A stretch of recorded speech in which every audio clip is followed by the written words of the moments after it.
Let's... Oh, I can't move my chair. I will knock everything over. I just realised. Yeah, we should be live. Retweet F5 then. live links. Let's promote this on Discord. Alright, at least the Twitch app did something right. Hitting F5 actually refreshes it, but it refreshes the whole app. Oh, weird. Which is funny, considering the little cross on the corner doesn't close it anymore. I hate apps. Yeah, when we moved away from applications and moved to apps, things just got a little bit shittier. Yep. Alright, Thanks, iPhone. We'll be able to see if I'm still dropping frames here in the intro. Alright, 3,000 frames. Alright. Yeah. I'm guessing that's good. Yeah. It doesn't have any dropped so far, so... Thank you for cutting out my pasty white knee on the stream. Whoa, whoa! Call Really? the censors.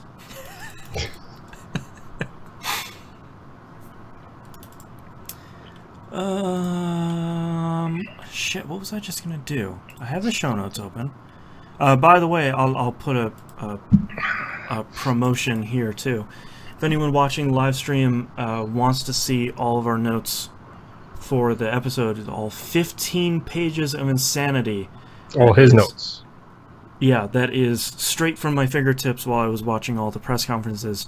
I'm going to give it out to all patrons tonight. So even if you're a patron of the $1 level, you will get a PDF of all of this insanity. It's a good. It's fun. It's a ride. Do you want me to take photos of mine? Because my god, my handwriting is god awful. That's okay. I usually scan mine in this week, but mine just says E3 with a bunch of stars around it.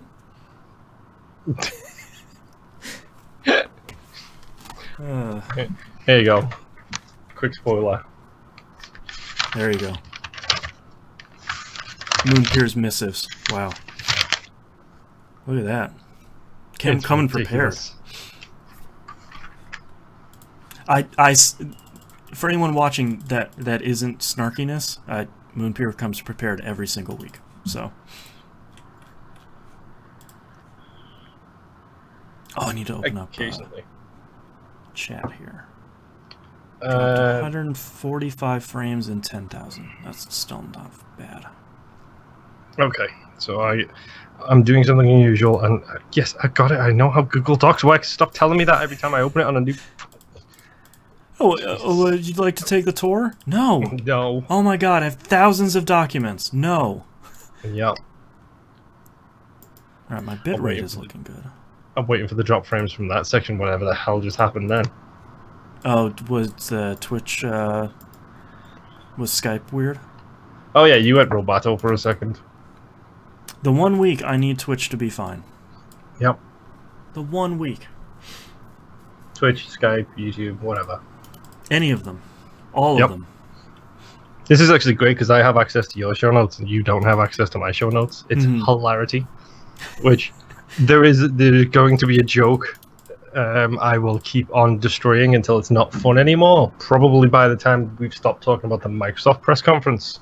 Okay. The joke will not be fun anymore. It's still going to keep going throughout the course of the show, just so you know, as a heads up. I feel in my bones what it's going to be, but I will take the ride when it comes. Oh, man. Alright, dropping a lot less frames right now. My internet's been fine. Everything's been fine until we try and do like one of the 3 episodes this year that are different. Yep. It's the same every week though. It's like we're like, look at us. We run into no issues at all, and then Friday, like when our internet went completely kaput on us, it was like, oh, it's been fine for months, right? And then breaks. Couldn't have broken on a Monday, so we could get it fixed by the Sunday. No, it breaks on the Friday when no motherfuckers want to work because it's the weekend. And of course, yesterday's stream was fine. We recorded like 45 minutes yesterday. It's okay. It's just technology. That's how it works. Everything's fine. I ain't doing this one twice. That's all I'm saying. Yeah, exactly. It'll just be literally the next episode will be E3 2018. I liked it.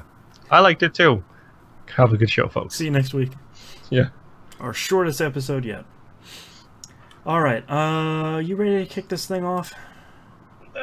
1 sec.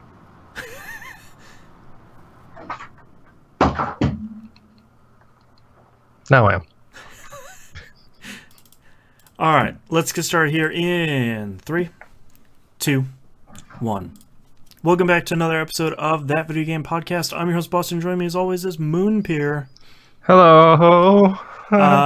This is our E3 extravaganza, which means that we're only going to talk about news stories this week, as we typically do. We're going to save all your questions for next week.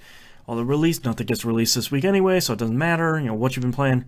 All that stuff gets scooted till next week. So we're gonna have another meaty 2-week-long episode for next week. So check that out then.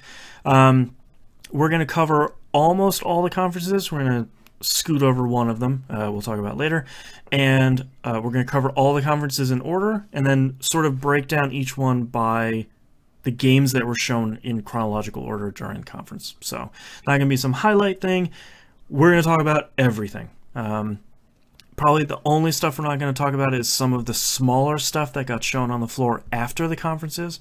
We'll hit up a little bit of that, but that's not really the super focus for these episodes. So yeah, and for the records, specifically if I don't know anything about anything that happened off the conferences, that's because that's all I had time to actually watch this week. I mean, these things are so long, and there's so many of them.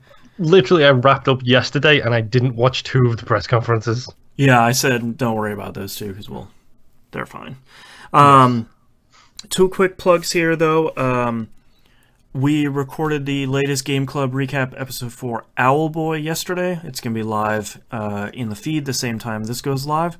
Yep. If you want to hear 3 people be really disappointed in a game, go listen to that. Speaking of recording yesterday, we also did record episode 4 of ODNF yesterday as well. Nice. Which should be hitting everybody's feed on Friday. Yes. So check that out. Speaking of Patreon, patreon.com/E1M1. If you're at the $5 level or higher, you'll get Old Dog New Flicks. And if you're a patron at any level, I'm going to be sharing the giant show notes that I have typed up for this episode. It's currently sitting at 15 pages, and it is sort of a stream of consciousness thing while I'm watching the press conferences. Moonpier has been tickled by it, so, you know, gets the stamp of approval there. So patreon.com/E1M1. All the business at the beginning is over with, so let's get started with E3 2018 week 1 with EA. They started the show sort of unsurprisingly with Battlefield 5. They really the thing I was surprised about is they focused on the multiplayer instead of the single player. They showed you can dive out of windows, you can run over a building with a tank, which does look really cool. But they kind of didn't show a lot. Not really. It was basically just a promotion for the game. Like, it wasn't anything in depth, nothing too special. I mean, the fact that they're calling out again the fact that the destruction engine is improved, which it feels like on these new engines, on the new consoles, that tech improves every single Battlefield game. So if it's getting back to where it was with, like, I don't know, Bad Company 2 or Battlefield 3, that destruction tech was incredible. So if they can do similar stuff here, then that's great. They did again say that there are no loot boxes or season passes or anything like that. They did briefly talk about their Battle Royale mode again. People seem to forget that this isn't again, and they just want to be snarky about it, which, by the way, want to talk about a lot of snarkiness around E3 this year. That's not really going to be me this year. I want to be positive about new games. They didn't show anything about it. Didn't even talk about what the mode is called. They'll be showing it later this year, they say. Which makes me think that they are still...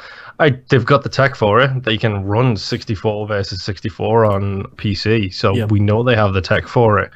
I think they're just fine-tuning everything right now, because if you have vehicles, let me specifically say, if you have tanks in a single-player Battle Royale game mode, that's going to cause problems. Yep, it's going to be like that Thanos gauntlet in Fortnite, where it's like, well, that person wins. Yep. Next up, they showed FIFA 19. They didn't really announce a ton of stuff. No. See, except this for is where you're wrong. The new license they got. Yep. Yeah. This is kind of a huge deal. Like, this is a really big deal. For the longest time, Konami have had the UEFA Champions League license. Right. Which that's the license that you're talking about, by the way. I was trying to think. I was like, it's UE something? Yes, it's the UEFA Champions League. United European Football Association, I believe that stands for. Okay. It's... Konami had it for the longest time, and they had it in Pro Evolution Soccer. So any team that was in the Champions League, they had licensed versions of. Everybody else, they did the old school thing of, oh, it's not Steven Gerrard, it's Jeevan Sterrard. Right. That kind of trick. Steven G. Gerrard. Yes, exactly. Yeah. And Konami actually let that lapse with not this year's game, but last year's game. So it was only it's only a matter of time until FIFA picked her up. Yep. And the fact that they've got it is kind of a big deal. The big downside to this is that with Konami and Pro Evolution, it looks like there's only one game in town when it comes to the soccer again. Oh, bummer. Which is a problem. Yeah. So we'll see what they do with it. I mean, the last couple of times I played FIFA, I actually really adored it. So hopefully they do good things with the Champions League license. It's kind of super iconic, especially to teams who have played in that tournament.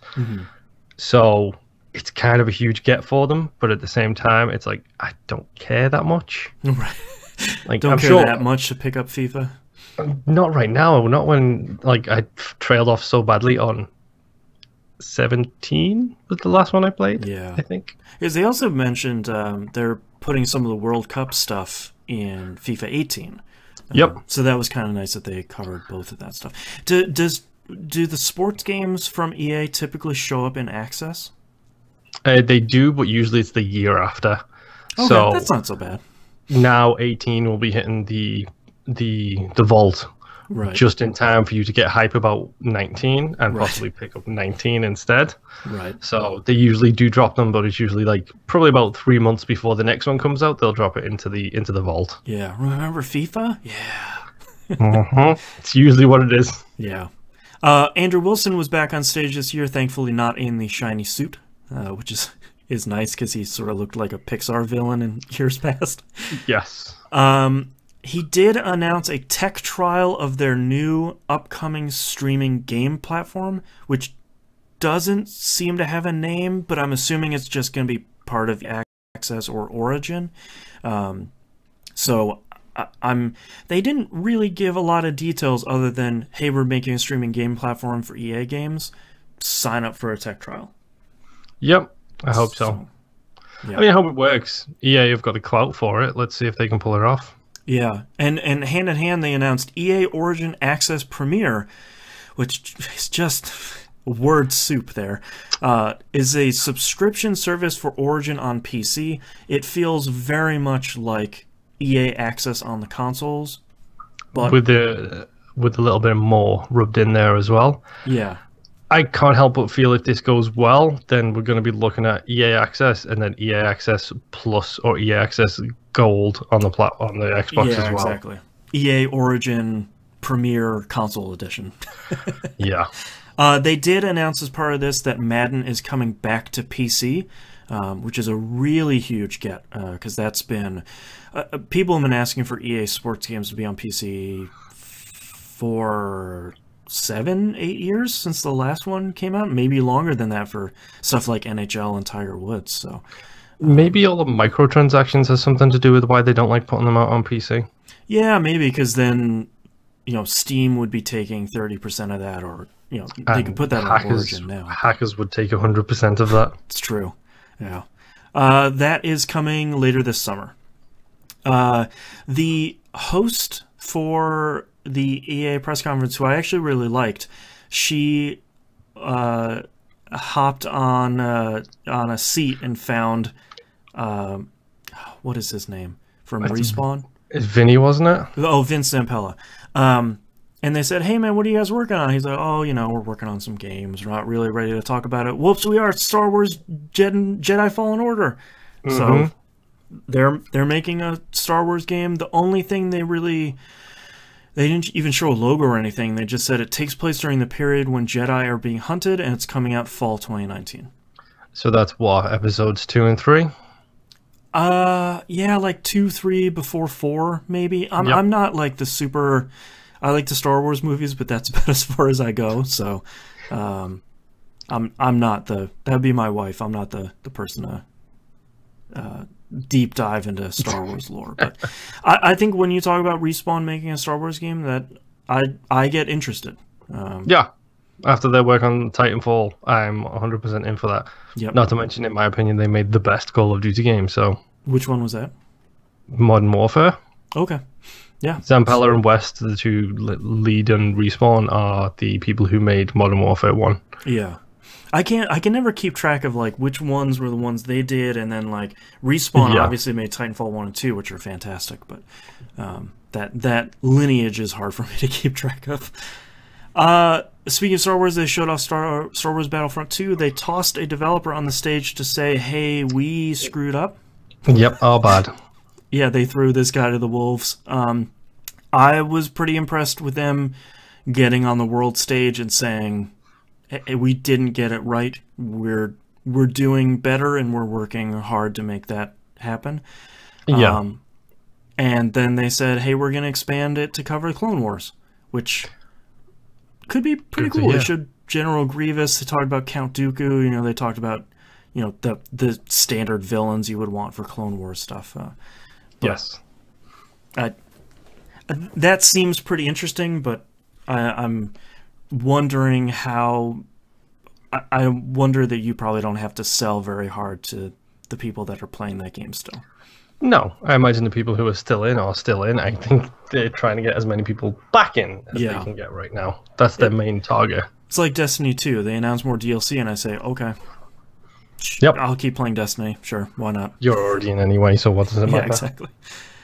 Next up was Unravel 2. They show a short trailer where Yarny dies in the He ocean. lost his spark. Come on.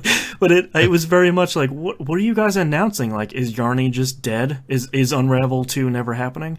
Yep. And he's being replaced by Blarney, who is a Yarny of the sea. Yeah, exactly. They show off it's two Yarnies, one red, one blue. You can play it single player or co-op. I thought that was a really great trailer of here are all the cool things that you and a friend or sort of you playing co-op and switching between the two characters can do. Yep. And then at the end they said, yo, it's out now. And I said, oh, okay, yep. That's a great release date for that. And yo, it's out now. And yo, you can choose the color of your Yarny.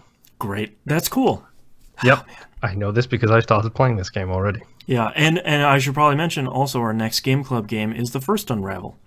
Yep. So go play that, and then you can scoop up Unravel too. But that was a really cool trailer. I liked how they... I also liked that was a really great... I thought when they showed the game and they were showing like the debug menu of getting everything set up and resetting the game, I was like, oh man, this game is like a couple months out. He was like, wait, this isn't set up right, and he very quickly just got it set up to exactly where he needed it to be. Yeah. Next up was Sea of Solitude by a new studio called Jomei Games, a small studio from Berlin. Probably one of my most anticipated games coming out of E3. This is the When Humans Get Too Lonely, They Turn Into Monsters game.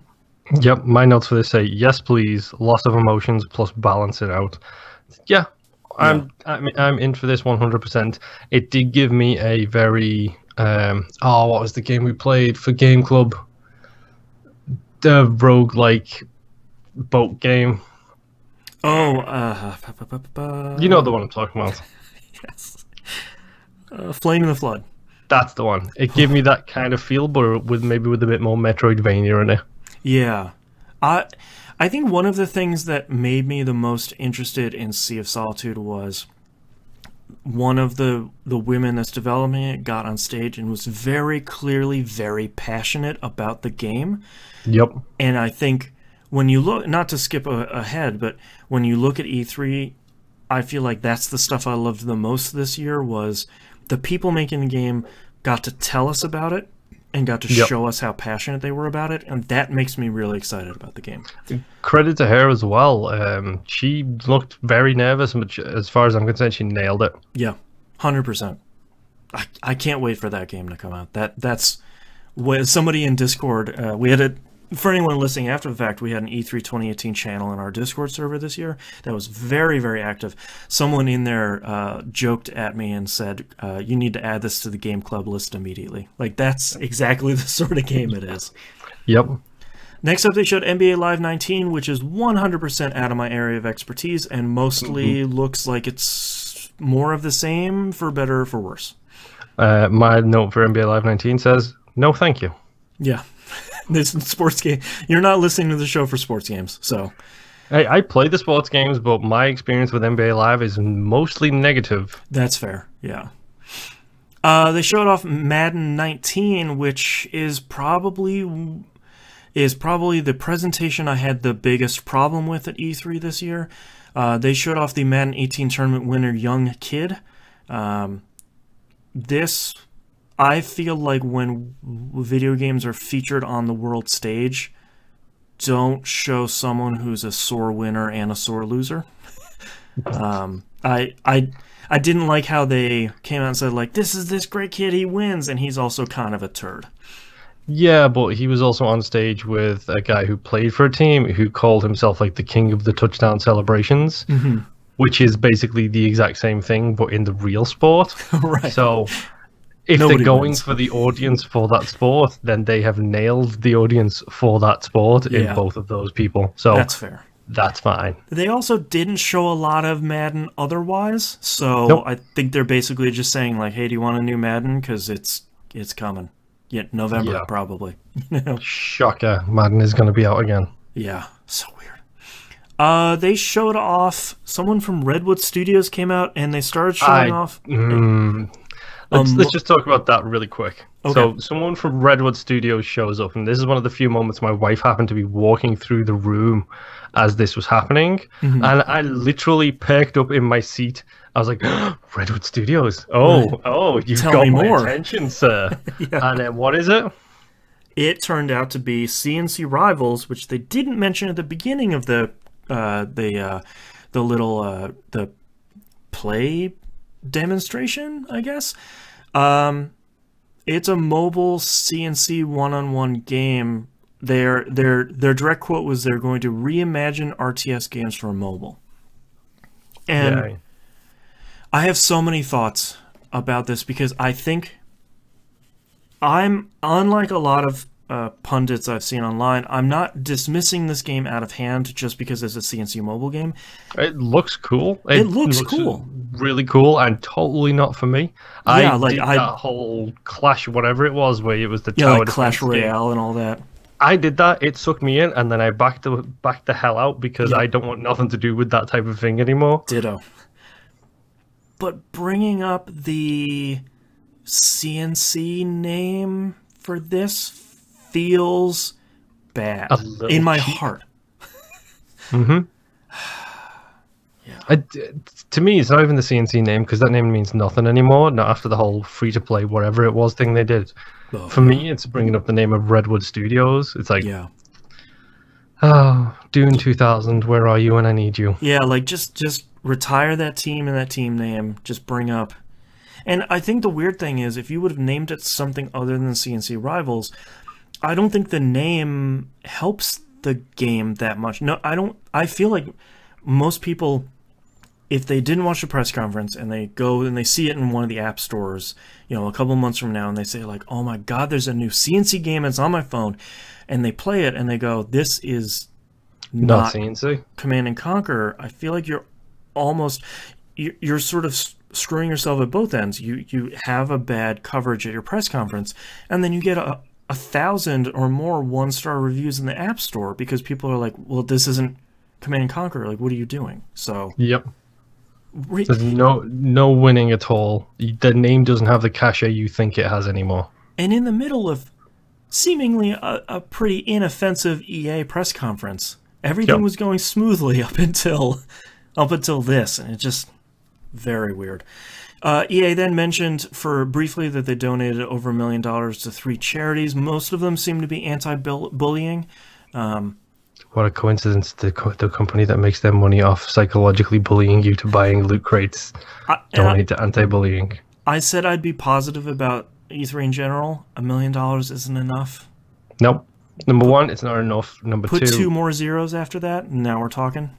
Yes, and on top of that, this is a press conference about the games you're making. This is not a PR stunt. Yeah. Well, you've already done the PR stunt stuff at the very beginning of the show by saying, yo, no loot boxes, we learned our lesson. Yeah. That's all you need to say. Well, some of that PR stuff works well in the nightly news, and they talked about video games and their philanthropic acts. It's sort of like, that's yeah. Last but not least, they showed off the game I've been personally interested in seeing more footage of, and that was Anthem.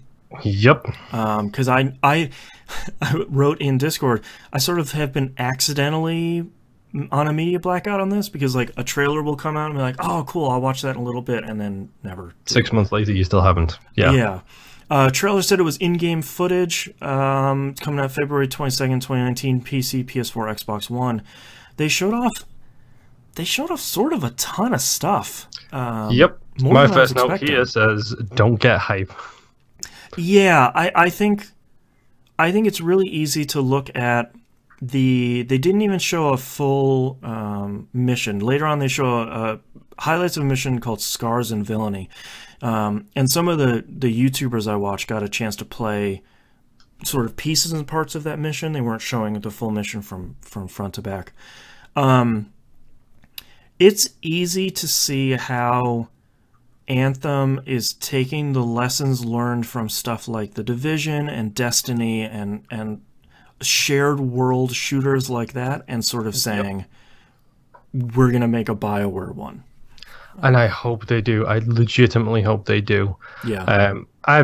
My wife is on, like me, and Jess are both kind of on media blackout for this. Mm-hmm. Obviously, I'm less so because I have to watch the press conferences. I'm not going to cover my eyes while this is shown, just so... La la la la la. But my wife being a Tumblr user, she has things spoiled for her on a regular basis, where all of a sudden a GIF will just appear on her scene. And her takeaway from what she's seen, which isn't a whole lot, is she's interested, but she's not sure if it feels like a BioWare game based on what they're showing. Yeah. That's my big concern as well. I've seen a lot of that, and I feel like how I've come to terms with this is we're seeing a divide with the BioWare games that were coming out. I think we're still gonna see on some level the classic BioWare games that are single player, offline, story focused. That's gonna be Dragon Age, whatever the next one's called. Yeah, they say they're still working on Dragon Age. They're quote unquote figuring it out, which take your time. That's fine.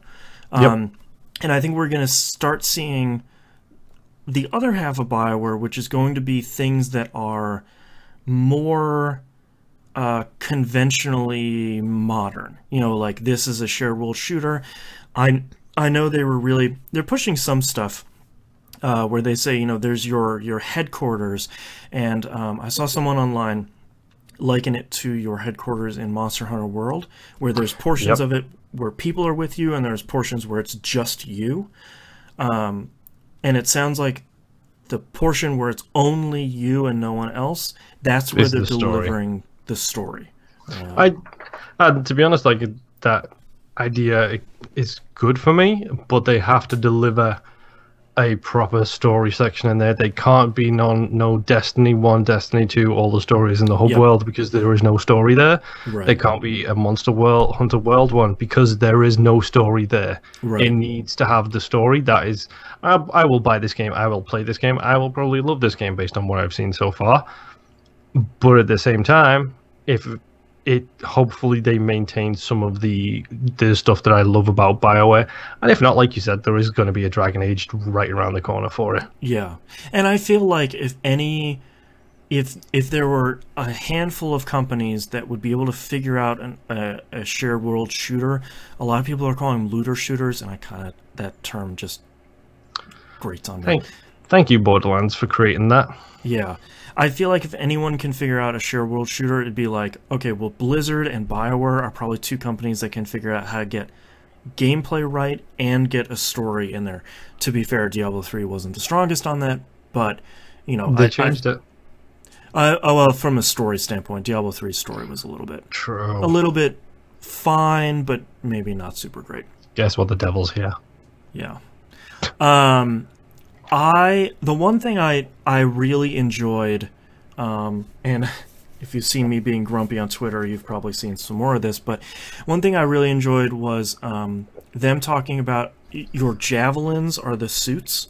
Yep. And I think the thing that really interested me is them coming out and saying, you are not your suit. When you go out on a mission, you pick which one you want to be. You don't have to say, like, I'm going to be a ranger, and that's my class for forever.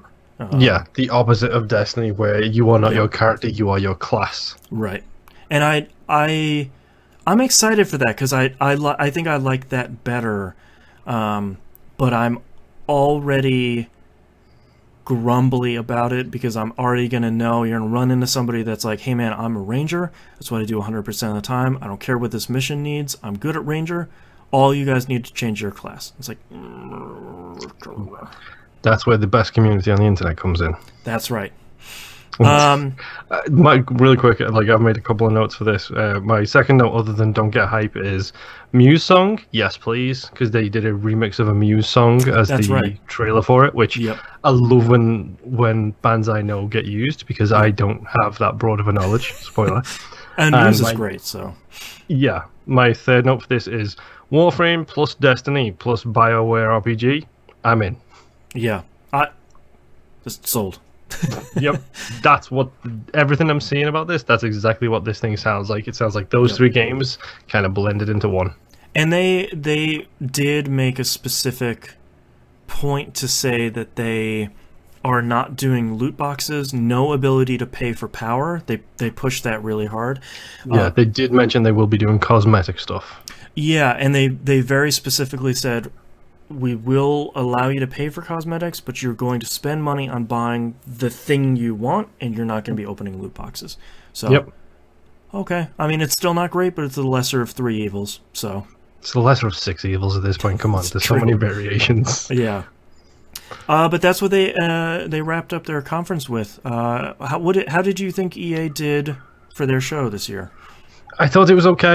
Like, Anthem obviously kind of stole the spotlight, and it got me real interested, and I'm doing my best to make sure that I don't get super, like, squiggly, like that squiggly feeling you get inside when you're really excited about the game. So good.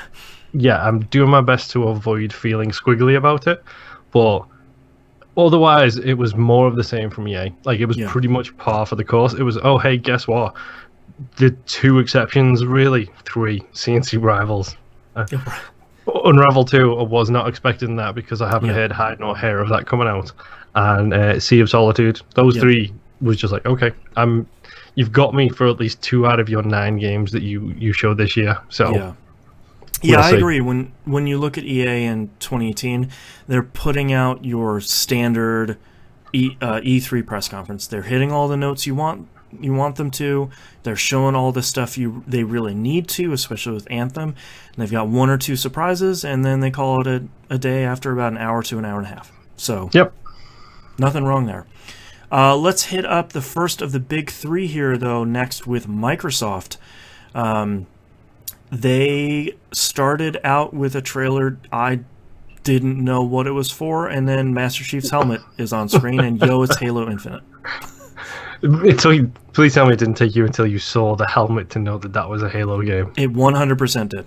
Really? The fact that you can see the Halo in the trailer and you still... Okay. No, well, I wasn't super paying attention because I was like getting my show notes ready and like getting everything set up, and a lot of times I was watching something on my phone while I was trying to get it up and running on PS4, and it's like, well, Twitch wasn't running great and YouTube is too quiet. Yeah, it's the whole thing. But yeah, when that helmet came on screen, I was like, all right, that's a cool moment. Like, that's, you're putting out a pretty cool Halo trailer, and then like the camera swings up and you see the big Halo stretching off in the distance. It's like, all right, I'm definitely not a Halo fan. That's a pretty cool trailer. Yeah, I really should play Halo 5. I haven't played 5 at all. Yeah. So they didn't talk about anything else. Nope. Literally the only thing they did was teased it. So yeah. What next shocker, year for that, we're working I think. on more Halo. Yeah. Next up, they did show Ori and the Will of the Wisps, which looks like basically they're taking what they learned in the first game and they're just making more of it. They did say that they're making it in 4K, which is gonna look just so good. Yep. My note for this game is I really should play the first one. Yeah, first one's really great. Maybe it'll have to come up on our game club list. Wink. Before Metroidvania platformer with really difficult sections. That sounds like fun. Yeah, God, it's so good. I didn't write it here in my notes, but I think this is around the time when they came out on stage and said, hey man, we're just going to show a bunch of games, 50 games, 18 exclusives, so many other ones. I think it was like the first thing in the show that Spencer did was he showed the Halo trailer and he came out and was like, yeah, that's this, now let's go. Yeah, here we're going to show them 50 more games, let's go. It was nice to see Phil Spencer on stage. If anyone hasn't seen Phil Spencer, if they haven't watched... I need to listen to this. I need to listen to this so much. Yeah, I know what you're going to say. Giant Bomb's yearly interview with Phil Spencer is only, I think it's like 25 minutes or so. It's so good. Not only is Jeff Gerstmann an incredible interviewer, but Phil Spencer comes out and just sits there and is honest about the state of Microsoft and Xbox and crossplay and a lot of stuff. And it's nice to see an executive sit down for a little bit of time and just be honest about him and his company and how it feels to be in second place and how all this other stuff feels. Like it's great. It's also the fact that it's something I think we mentioned on the last episode. It's the fact that he's not afraid of referring to the competition by name. Like, look at 2 years ago or 3 years ago, and people were referring to the other platforms as other platforms or those other guys. You know, it's like they have names. He even talks about Microsoft being a third party for Nintendo and how funny that is. It's like, yeah, these are great. And technically a third party for Sony as well. Yeah, totally. Next game they showed was Sekiro: Shadows Die Twice, which I think we're just going to call Shadows Dies Twice. This is From Software's new game that basically looks like a samurai version of what they do best. Yes, so of course I'm in. My first note for this was yes please, Onimusha by From Software, and then after that I wrote yes, and that's it. I think him having that bone hand arm thing looks really cool. And having them do a samurai version of Bloodborne's and Demon Souls and Dark Souls, it just looks super cool. Like From Software puts out a trailer where you're like, yeah, that looks awesome. I will probably never play it, but man, does that look super cool. Like 3 or 4 From Software games got talked about this year, and I need to play them all. Yeah. Next up, they Todd Howard, I think it was, from Bethesda, comes out and says, hey guys, Fallout 4 is on Game Pass right now. Has some Xbox One X enhancements, which is probably just better resolution, better load time, stuff like that. And it comes out to talk about Fallout 76, says it's 4 times the size of Fallout 4, which is... Nope. I'm out. Yeah. Bye-bye. Yeah, we'll talk more about Fallout 76 because they dive deep into it during the Bethesda press conference later. They show off a new trailer, which we will see a couple more times during the show. Not a ton of combat, but a ton of, look how pretty West Virginia is in our game. And it looks really great. Country roads to the place where I belong. A really great cover of that song. And the worst thing is, every single video I watched, because I watched these after the fact, every single time, like I had to watch some of these press conferences in 2 sittings. Yeah. So like an hour I'd do something, then come back an hour. The video would refresh, and every single video I clicked on, that song and that stupid trailer was on every single one of them. I heard that song like 50 times over this past 7 days alone. I'm already burnt out on it. Yeah, it's good, but not that good. Yes. Next game they showed was The Awesome Adventures of Captain Spirit, which They didn't show Don't Nod's game name for a little bit, and I was just like, oh no, is this another Life is Strange game by someone else? Like, I allowed some skepticism for the second one, and that was really good. They showed Don't Nod, and I was like, okay, cool. Wait, are they making more Life is Strange? I don't know if I want that either. Then they show in the Life is Strange universe, and I'm like, Does that basically just mean it's on the same engine? Because it looks like it? So, first off, June 26th, 100% free. It's going to tie into Life is Strange 2 somehow in your choices, so play it on the platform you play Life is Strange 2. They came out and they did an interview later where they said this is them relearning their engine, and they actually ported it from Unreal Engine 3 to UE4. So a lot of it is, all right, we've got to modernize our engine, and then we've got to get used to how does our pipeline work, and how does all this animation rigging work, and they said, let's make something that small, digestible, and free. Yeah, and like it feels like Life is Strange, and some of it will introduce you to the world and the characters of Life is Strange 2, but without having to potentially screw up Life is Strange 2. Oh, hey, it's a tech test in a universe that I kind of really love. Yeah. For free, I will play this 100% of the time. If this is a really... The way you're describing it, they made a very smart decision. They reaffirmed their pipeline processing. They made something in that time, so it wasn't a waste of time. Yep. But the best part is they can and do want to release it, and they're going to do it for free. That's...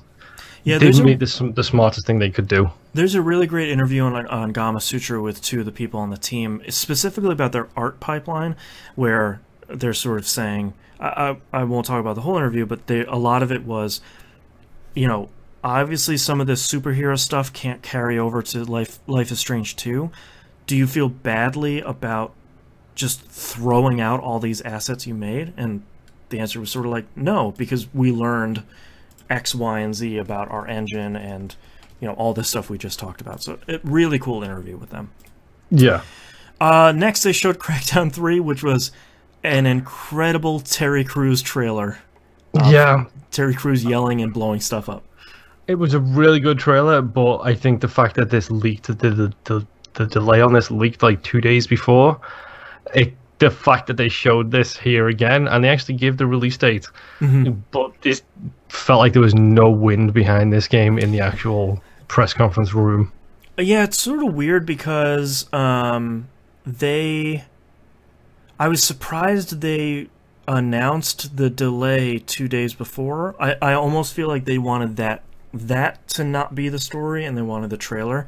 Phil Spencer talked about that during the Giant Bomb interview, and was sort of like, we knew when we put out the release date we couldn't mess it up again, so we're giving them the time, and this is the release date.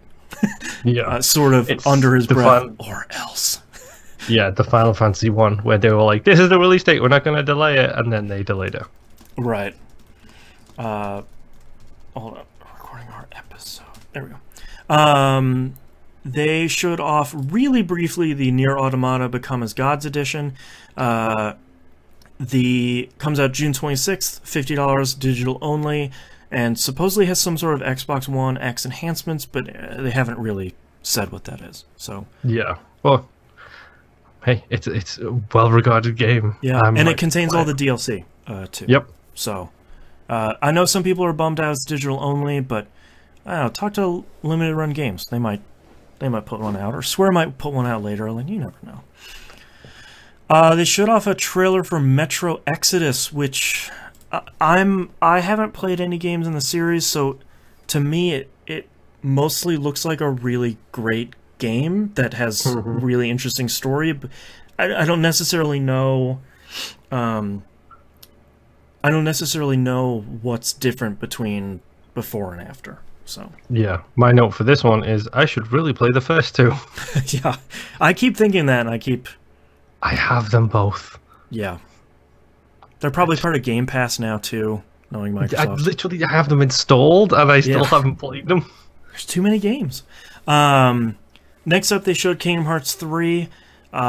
This will also be the trailer you will see a couple more times during E3.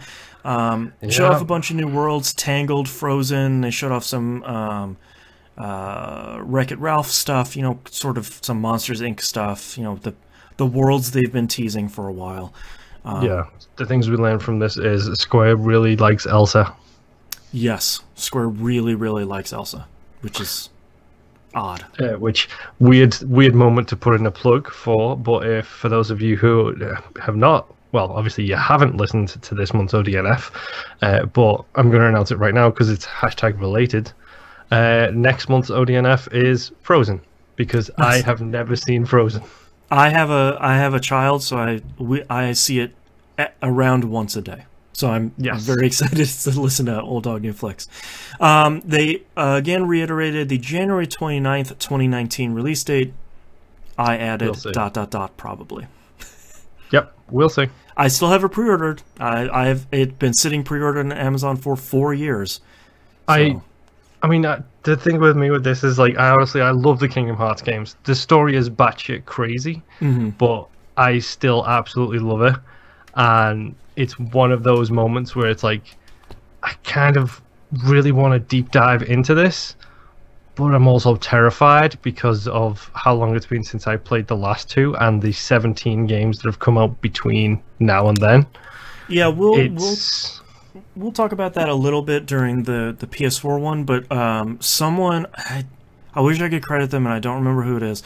Someone mentioned that they put pressure on Square Enix about that, and they said that there's going to be some sort of extended movie thing as an like an optional intro for people that either haven't played the other ones, or it's like you and I, has been a decade since Kingdom Hearts 2 came out. Sort of like, hey man, who's Roxas again? Like what's that Anthem guy all about? So they're gonna do some of that. Yeah, I've got Anthem on the brain now.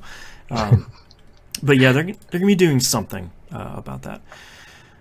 They showed off Sea of Thieves, showed off sort of a cute little trailer that announced Cursed Sails and Forsaken Souls. Looks like two sort of, I'll call them content packs, because they don't seem like they're going to be for paid DLC. Nope. But it's more Sea of Thieves. Yeah, my note for here was Volcano ? Is that Galadriel ? Because that lady sounded like Galadriel. Yeah. Yeah, that still seems good, and it's nice to see that Rare is getting more time on E3 stage to not only remind people that Sea of Thieves is on Game Pass and you can play it right now, but they haven't abandoned it, which I think a lot of people might need to hear. Yeah, I think that's the best thing you can hear about that stuff is hearing that. Granted, I didn't really want to see them come up and talk on the stage about it, but they got a couple of minutes. It wasn't a big deal. Yeah, and it's like, yes, we are still working on new stuff. Yeah, we are working on additional stuff for the game. Yeah, don't forget about Sea of Thieves, because we haven't. Yep. Yeah. They showed off Battlefield 5 just a little bit. They focused on more of the story stuff and potentially some of the. I don't know if it's like the single player stuff or it's some of the stuff they did in Battlefield 1 with like the stories. It's war stories. They've pretty much confirmed that with 5 they are going ahead with war stories rather than a single player campaign. Good. And this is the one that they showed at the Microsoft press conference, was the ladies' war story. That looks super cool. Yeah, I love the war stories in Battlefield 1, so I will take these anytime. Over a 8-hour campaign where it's just crazy, yeah, I'll take these war stories where it's a punch in the heart at like the end of 3 of them. Right.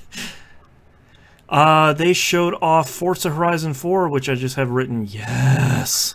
Yeah, your first note is yes. My first note is that Wales? Yeah, it takes place in Britain this time. Yep. Which I have seen some people be grumbly about it online, but hey, why? We're getting because more Forza Horizon, so shut up. All the time. Yeah. They focused on sort of two big things here. The first thing they focused was on how seasons change the game. They're going to have all 4 seasons in the base game this time. The interesting thing that they said in an interview after E3 was Playground mentioning that the seasons change every week, and they wanted to ensure that winter doesn't feel the same every time it comes along. So challenges are going to be different for different seasons every time they come up. So they're trying to make it feel like there's progression week over week, and then it's not just like, oh, here comes winter, I'm not going to play this week because there's some BS challenges. Yeah. They're going to change it week over week. And that sounds cool.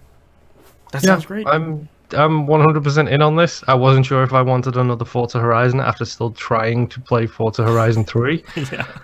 And it turns out I 100% do want another Forza Horizon. Yep.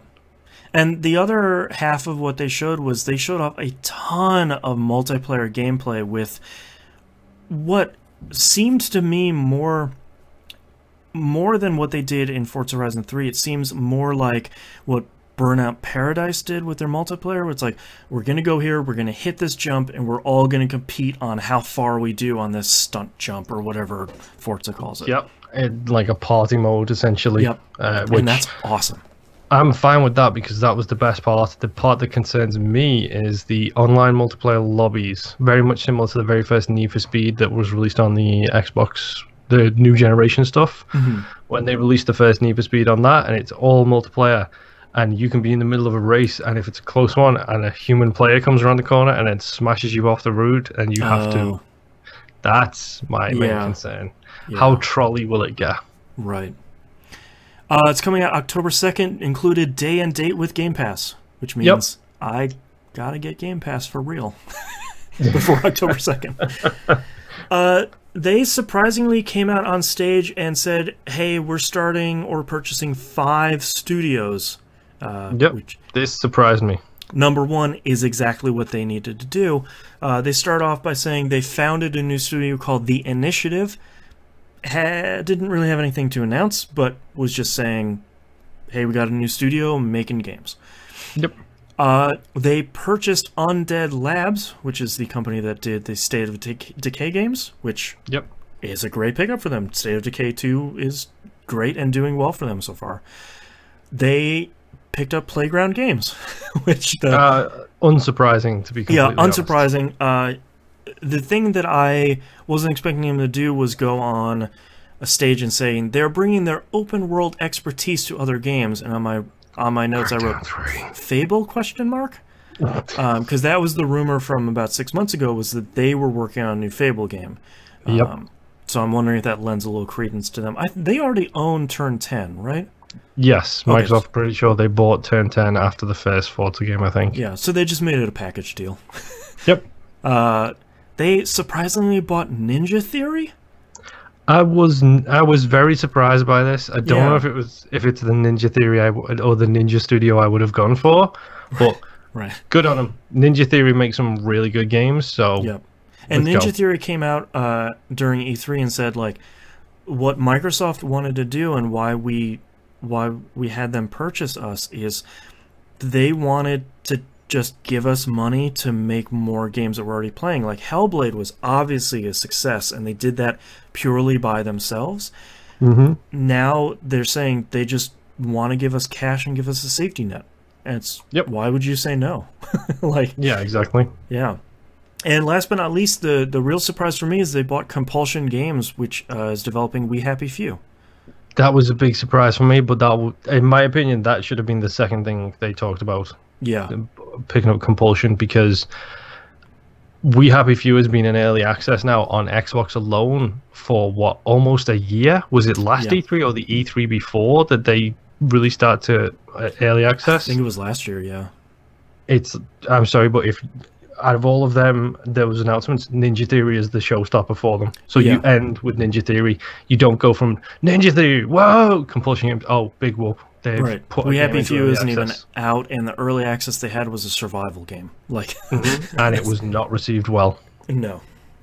So good purchases by them. Yeah. Those are a lot of really solid studios, and that's lends credence to a lot of stuff we've been saying for the last 2-3 years, which is first party studios, get the exclusives, get the stuff, and don't even have to get the exclusives, just get the parties. Yeah, put out the games on everything. Why am I saying exclusives? Crazy. It's money for you no matter what console you put it on. Yeah. They showed a trailer that I thought was pretty cool for PUBG. talking about a bunch of maps and modes that are coming first to Xbox One, which, duh, because it's not on PS4. But yes, that's a PUBG trailer. More stuff's coming. PUBG. If you know PUBG and you like PUBG, you know PUBG. Yeah. They showed off the thing that I'm super excited for, which is the Tales of Vesperia definitive edition, which I was not expecting to see this on a Microsoft stage. Yeah. I'm really excited for that. Hold on.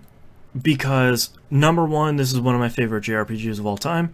Number two, it's getting a remaster. It looked incredible on the 360.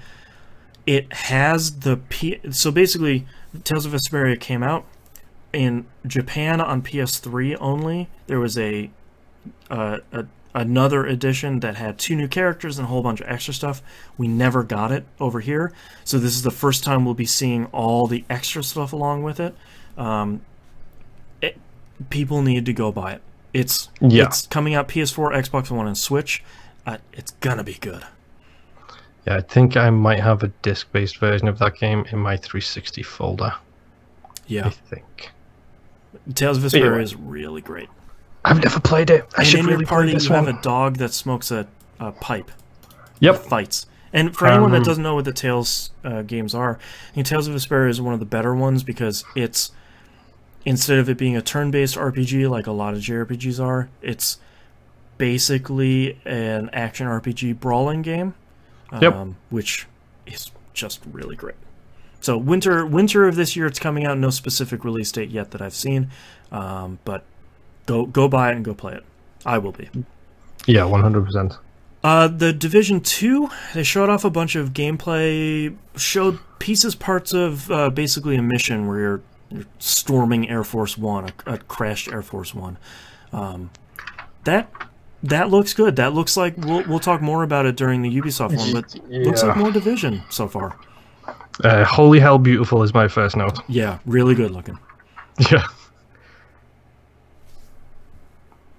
I can see you trying to read your handwriting. Yes, I am. Looks like more Division, which clearly I'm okay with. So yeah. I was in anyway as soon as they announced it, based on my experiences with the new one and Ubisoft's record when it comes to their community, which is something we'll talk about at their press conference. Right. But I'm in, so let's go. Let's give me some Division 2. Yeah, May 15th, or March 15th, 2019 is when that comes out. They talked a little bit more about Game Pass, sort of had a Game Pass section. They announced this interesting thing called Fast Start. Excuse me, I almost called it Fresh Start. I don't know why. Called Fast Start, where they're leveraging their machine learning AI that Microsoft has somehow to launch Game Pass games twice as fast. And that's going to launch with the OS update that comes out later this month. I can tell you exactly what that machine learning is. Okay. It's a flag that it puts in the file where the start of the game is, and it downloads that section first. Okay, great. That's dead simple. That works. I actually don't know if that's what it is, but my guess is that's exactly what it is. Well, they were talking after the press conference too about how they're using that AI to work with other downloads, where it's sort of they're trying to aggregate the stuff that players play first when they're playing a game to figure out which blocks of data to download first over others. But I'm not sure if that's Fast Start or if that's other stuff. So who knows? Games launching twice as fast, that's good news. Yes. They had a quick sizzle reel for stuff that's coming to Game Pass. Halo Master Chief Collection, Forza Horizon 4, day and date, Crackdown 3, day and date, Ashen, After Party, and Vermintide 2 were sort of their big upcoming or previously announced games. Right now, they put out The Division, The Elder Scrolls Online, the base game only, so you can sort of get started with that, none of the DLC, and then Fallout 4, like they mentioned earlier.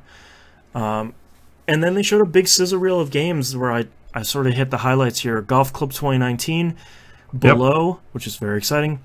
Super Meat Boy Forever, which I'm very excited about, Wargroove, and Dead Cells. Yup. My note here is, did I just see Dead Cells? Yep. So Game Pass looks like it continues to be like you're stealing games. It's so cheap, and they're putting so much stuff on there. It's ridiculous. Piracy, but you pay for it. Yeah. It's so crazy. They showed off a real quick, basically a story trailer for Shadow of the Tomb Raider. That looks great. I don't think Square needs to push too hard on that, because are you in it for the third one or not? You sort of are. Yeah. They showed off Session, which I was surprised shocked. that EA wasn't showing Skate on their stage, but whoops, it wasn't Skate. It was a Kickstarted game. Yep.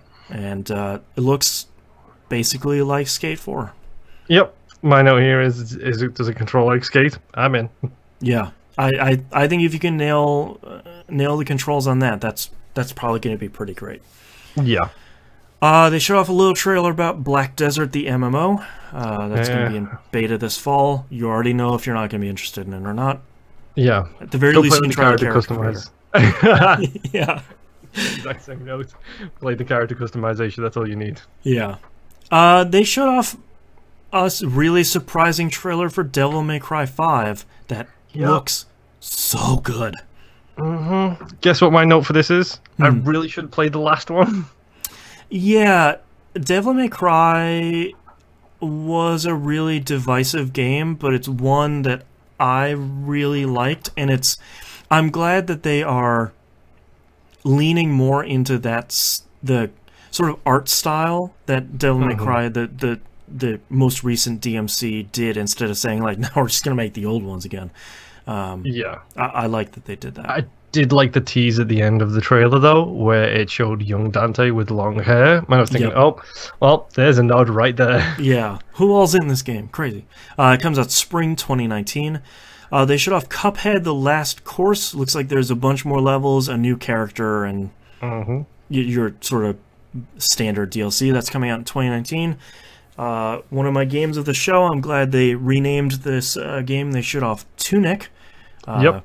And this thing looks so beautiful. Still. Super cute Fox Zelda game. I'm in on this 100%. Yeah, me too. More Blue Sky games makes me happy.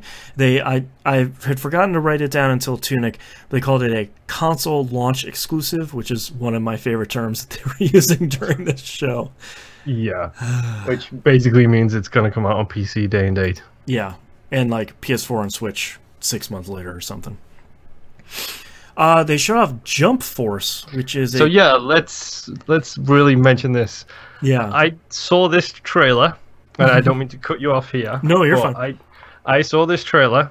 My wife was upstairs in bed, and my literal note corresponds with what I actually yelled, which is F yes. Because the last time I played a Shonen Jump game, it was the 2D side-scrolling Smash Brothers game for the Nintendo DS. Yeah, which was 3DS. One of the best games I have ever played in my life. Yep. Because it was so dumb and fun, and it's that stupid thing of playing on a school ground with all your little like 9-year-old buddies. Like, well, you can be Tetsuo, but I'm Ichigo, and he's Goku, and he's Naruto. Right. So it becomes like that thing that you do when you're a kid. It's like all your stupid fantasies come to life. Who would beat Batman or Superman? Exactly. Yeah. And then I saw Goku. And then as soon as I saw the guy from One Piece, that's when the F yes irradiated through the house. Right. And my wife was like, is it something I should care about? And I was like, it's anime. She's like, oh, okay. It's an anime. It's a Japanese anime fighting game. It couldn't be any more of the opposite of what your wife likes. Yes, exactly. Yeah, so that I don't think they put out a release date for that, but it almost seems like it's going to be coming out next year. Yep, and I am in day one, 100%. Exciting. I did like the Death Note tease at the end because I had the guy from Death Note on the city watching him. Death Note is still a show I have not yet watched, so I don't know. I don't know what the names are, but I recognize that guy too. I'm like, hey, it's that guy. All right. I am in 100%. Another game that you're probably in 100% for is Dying Light 2. Yep. The thing that got me is it's written by Chris Avellone. I was like, oh, yeah, Chris Avellone. Please elaborate on this, because I don't know that name. He has written basically every great... I gotta ban another person, jeez. He has written every great PC RPG for probably about the last 15 years. Okay. I'll bring it up here to see if I can... he worked for Interplay, Obsidian, most... okay. So, yeah. Fallout 2, Baldur's Gate, Icewind Dale, Alpha Protocol, Fallout New Vegas, FTL, Wasteland 2, Pillars of Eternity, System Shock. I'm in. 100% I'm in. Wow. So, I mean, like... He's literally written everything great. He's written everything you love. My note for this, by the way, is I should really finish the first one. Yeah. The thing that is really interesting to me is they showed off a bunch of gameplay. It all looks still really good. And they came out to specifically say, choices will have genuine consequences. So I'm really interested to see how they're going to do that in Dying Light. That could be pretty cool. Yeah, the section they showed looked pretty interesting. Yeah. And it'd be interesting to see if you jump into someone else's world, does their choices affect yours? Kind of thing. Yeah, that's a great question. Mostly I'm excited to see more Dying Light 2. Or more Dying Light. Like, I didn't think we'd ever get a sequel, and I'm very happy to see that. Yeah, me too. They showed off a real quick teaser thing for Battletoads. Mostly, hey, that tunnel section is still hard, LOL, and Battletoads is coming back in 2019.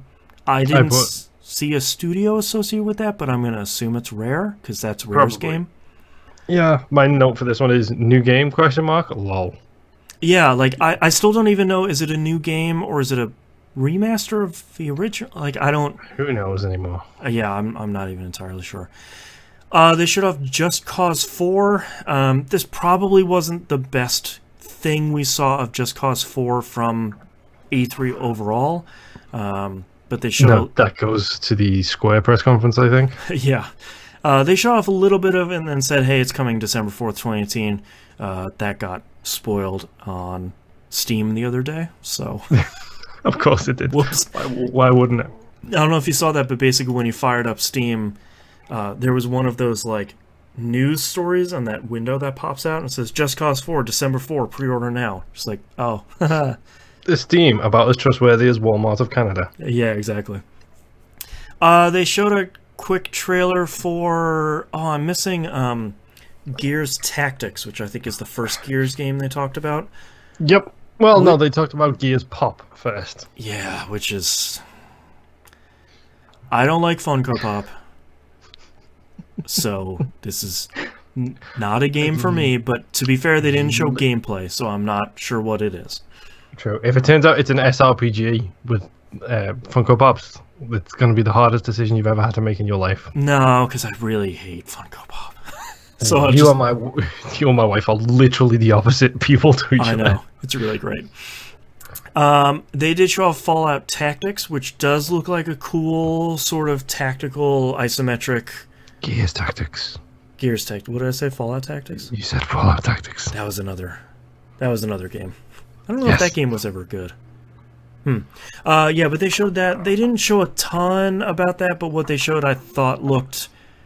That looks like a tactics game that could work pretty well in that universe. Yeah.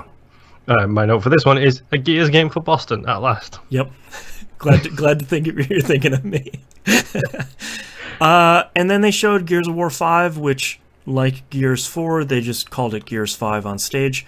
Get to play as Kate this time, which is really great because I think she's a cool character.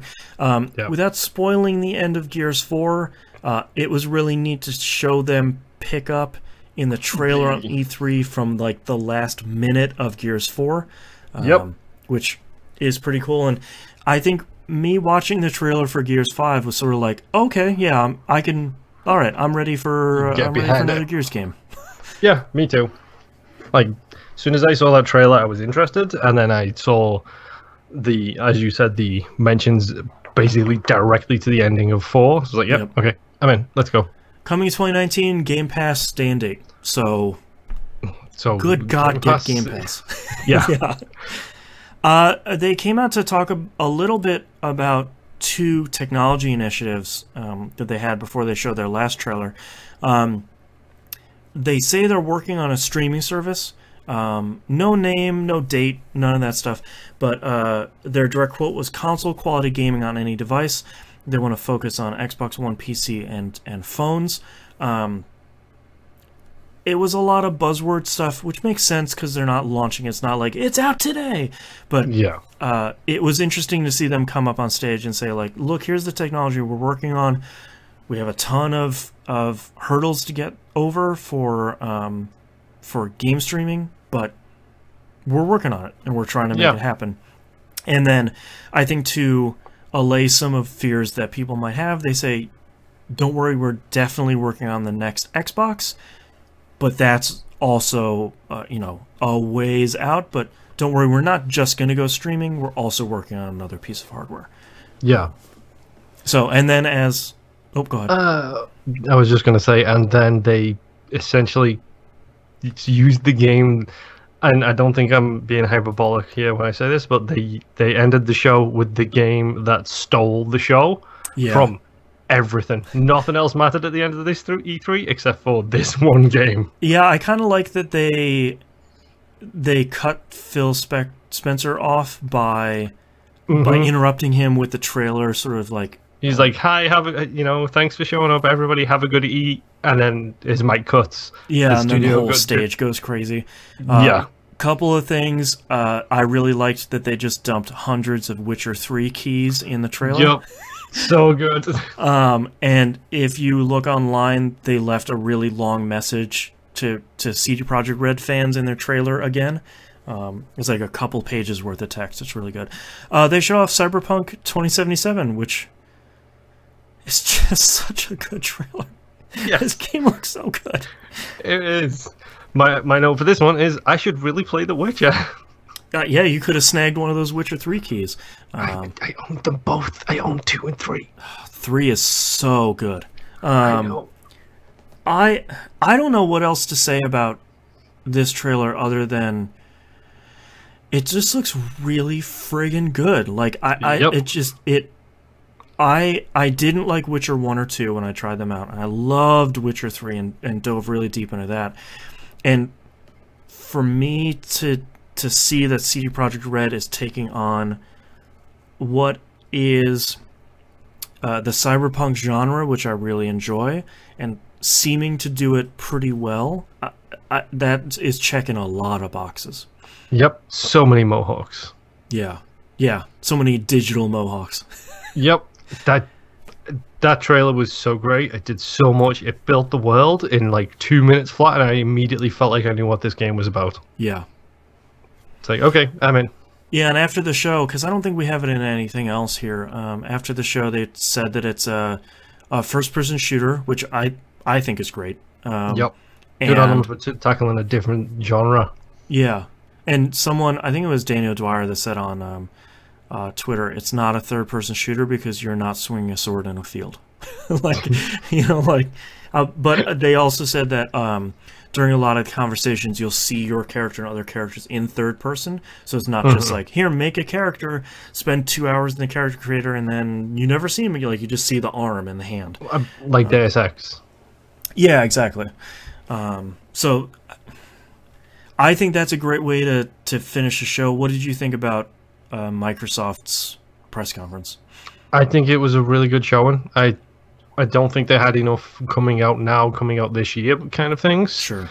It felt very much like we're sorry, these things are all down, end of this year, early next year kind of thing. February 26th, 2019. Let me tell you about 2019. That day is going to suck. The end of January and February is just going to be insane. Yeah, I'm going to have to start a second mortgage just for February 26th. But I think they had an amazing show. Like, it was a whole bunch of games. They announced a lot of good stuff. And again, this isn't an E3 that turns the market around.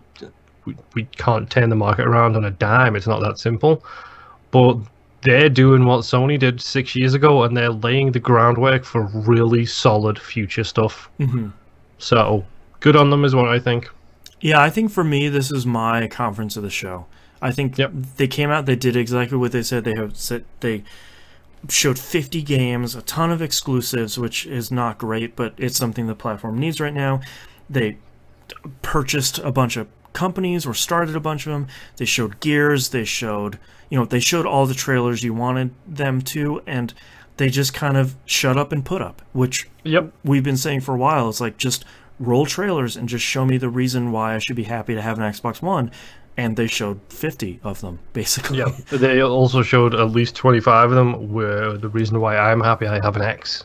Yeah, exactly. And I think me coming out of Microsoft's press conference from 2018 says, I need to have Game Pass for all of these games that I want to play day and date, that maybe necessarily I can't afford in February $300 worth of Xbox games, but I can spend $10 and then potentially play 10 great games that are coming out on February 26th, and all day and date for just that $10. Like, it's such a no-brainer if you have the platform at this point. And I think them coming out of the show showed me even more. You have to get Game Pass. Yep. I mean, I'm really glad I have it now, and especially with Sea of Thieves, that's a prime example. A lot of people were disappointed they paid the $60. Then don't. Pay the 10 and then have everything else at your fingertips as well at the same time. Yep. Oh, man, so good. Let's move on next to our next one, Bethesda. I'm sorry. This is a ride. Yeah.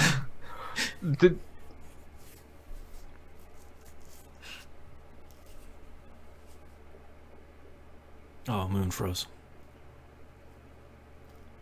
Oh, no. Come back, Moon. We've been having technical difficulties all day. See, he's back now. There he goes. Moon Pier's back. And don't be blaming that on me. It's your fault. No, I'm not blaming on you. It's just technical difficulties all day. Anyways, as you were saying. I heard everything you were saying, by the way, just so you know. Skype. Yes. The head of Bethesda Studios, I think he kind of stole this show. Pete Hines? Yes. Yeah. Because his immediate launch on this thing was, well, you've got the first show note of the intro to the thing, so you go ahead and talk about that first. They showed a much different stage show this year. They had a giant screen. They had people on all sides of it.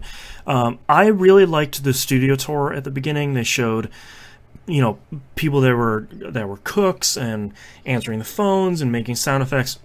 And a lot of people thought that was cheesy, but I like it.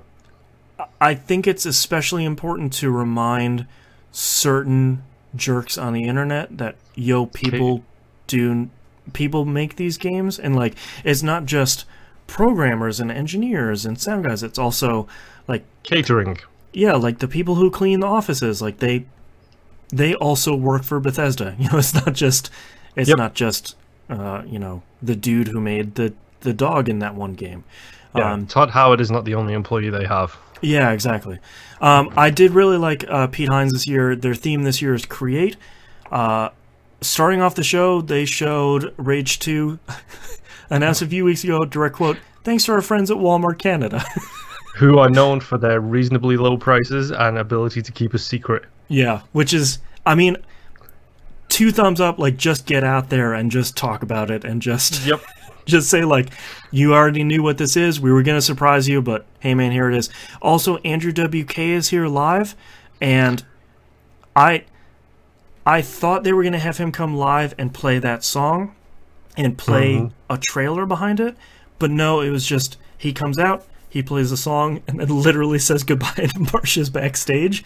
And this features probably some of my favorite crowd shots of E3, which is just a lot of people being like, oh my god, he's playing the full song. Like, I thought we were going to see trailers. Oh, he's still on stage. I don't know who this is. Yep. It's not the 90s anymore, folks. Yeah. Man, I love Early 2000s, whatever. He's so good.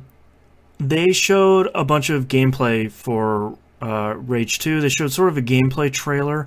Wasn't really a mission. It was just sort of a bunch of general gameplay. Yeah, like a bunch of bits from the game. They showed a fun little infomercial in the middle that has that singing head of one of the monsters, which I thought was a great joke, and then, oh, whoops, that's actually the collector's edition. Yep. So that was pretty alright. I think Rage 2 looks good. Yeah. That looks fun. That was my big takeaway from this, was I wasn't too sure what to expect from it. I never played Rage 1, despite hearing positive things from a lot of different places. Yeah, I didn't either. But it's by the Avalanche crew who made Mad Max. Yep. And it's a first-person shooter, and it looks really, really quick. Yep. And if you want to stick Mad Max on steroids and acid and then give that to me, I'm fine with that. And it reminded me a little bit of Bulletstorm too, like where enemies flying and you're using powers and stuff. That it seems like it's this mishmash of Borderlands, sort of the style and the enemies with Mad Max and movement and driving cars, and then Bulletstorm. Like it's combining a lot of stuff that I like, and it looks fast and it looks really good. So I'm keeping my eye on this one. Yeah, this looks cool. It's coming out spring 2019. Next up, they showed Elder Scrolls Legends, which is a game I forgot about. Sorry. Coming out later this year, PS4, Xbox One, and Switch. They're basically relaunching. It looks like they're doing the same thing Gwent is doing, where they said, all right, we put it out, we learned a lot, we're going to blow all that away and start back over. So, they say that if you want to download it now and hook it up with your BethesdaNet account, that progress will carry over to the console versions later. So, that's good cool. for them. Yep. Yeah. They showed off Elder Scrolls Online. That's something that I know very, very little about, but I know that Bethesda is supporting it to an incredible degree. And from what I understand, like, this game came out of the gates as the biggest failure ever, and now it's doing gangbusters for them. So, good on them. Yeah, a lot of people in the Discord server there say they're really enjoying it, and a bunch of people recommended trying out the base game that's on Game Pass, because if you like Skyrim, it's a lot of that. And you'll occasionally run into other people.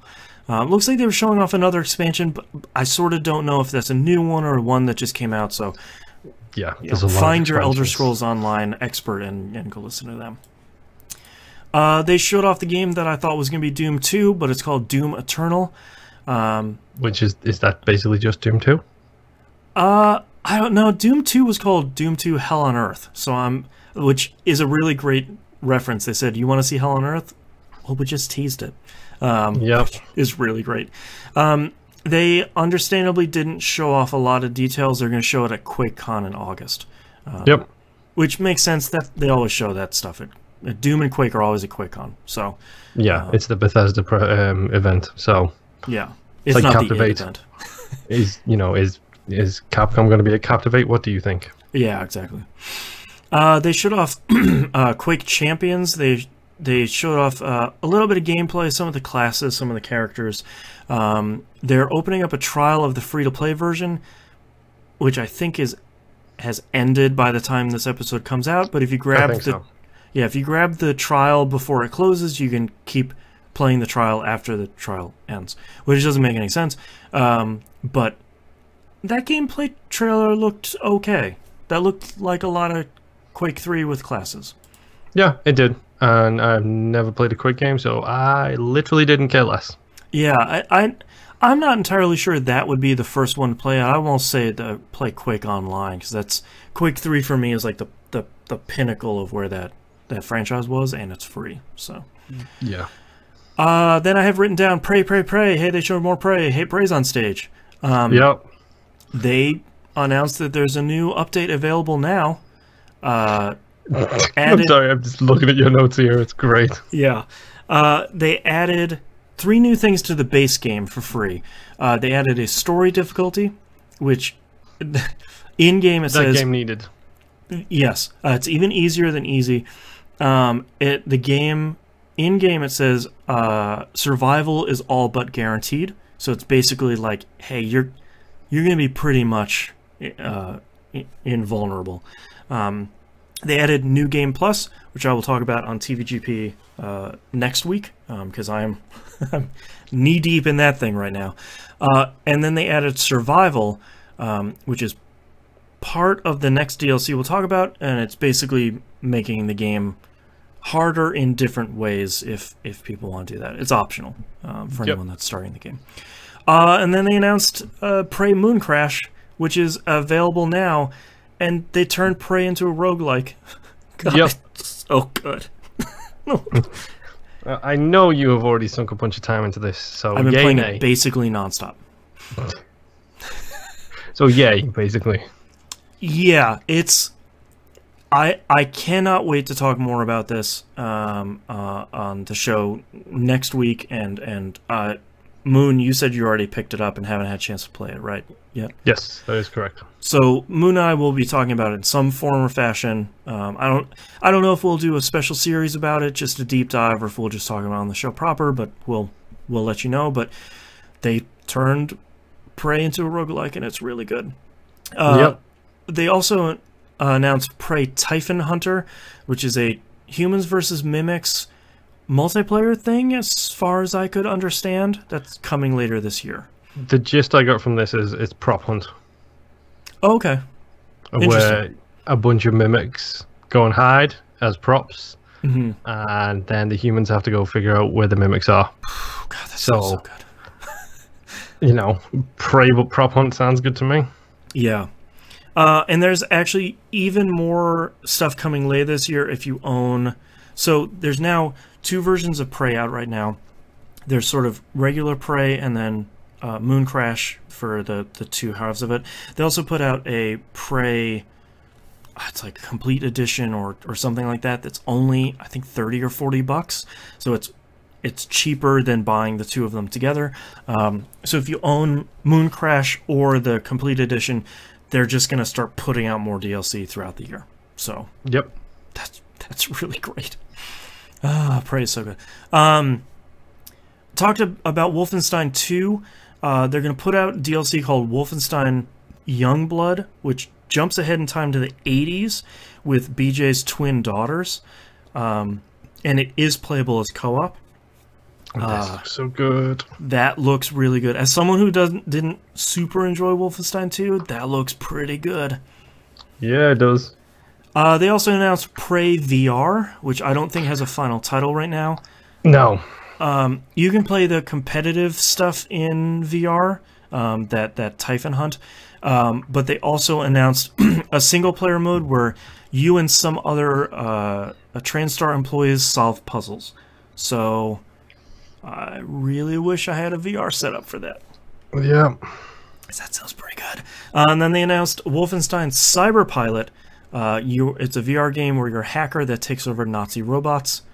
And that also sounds really great.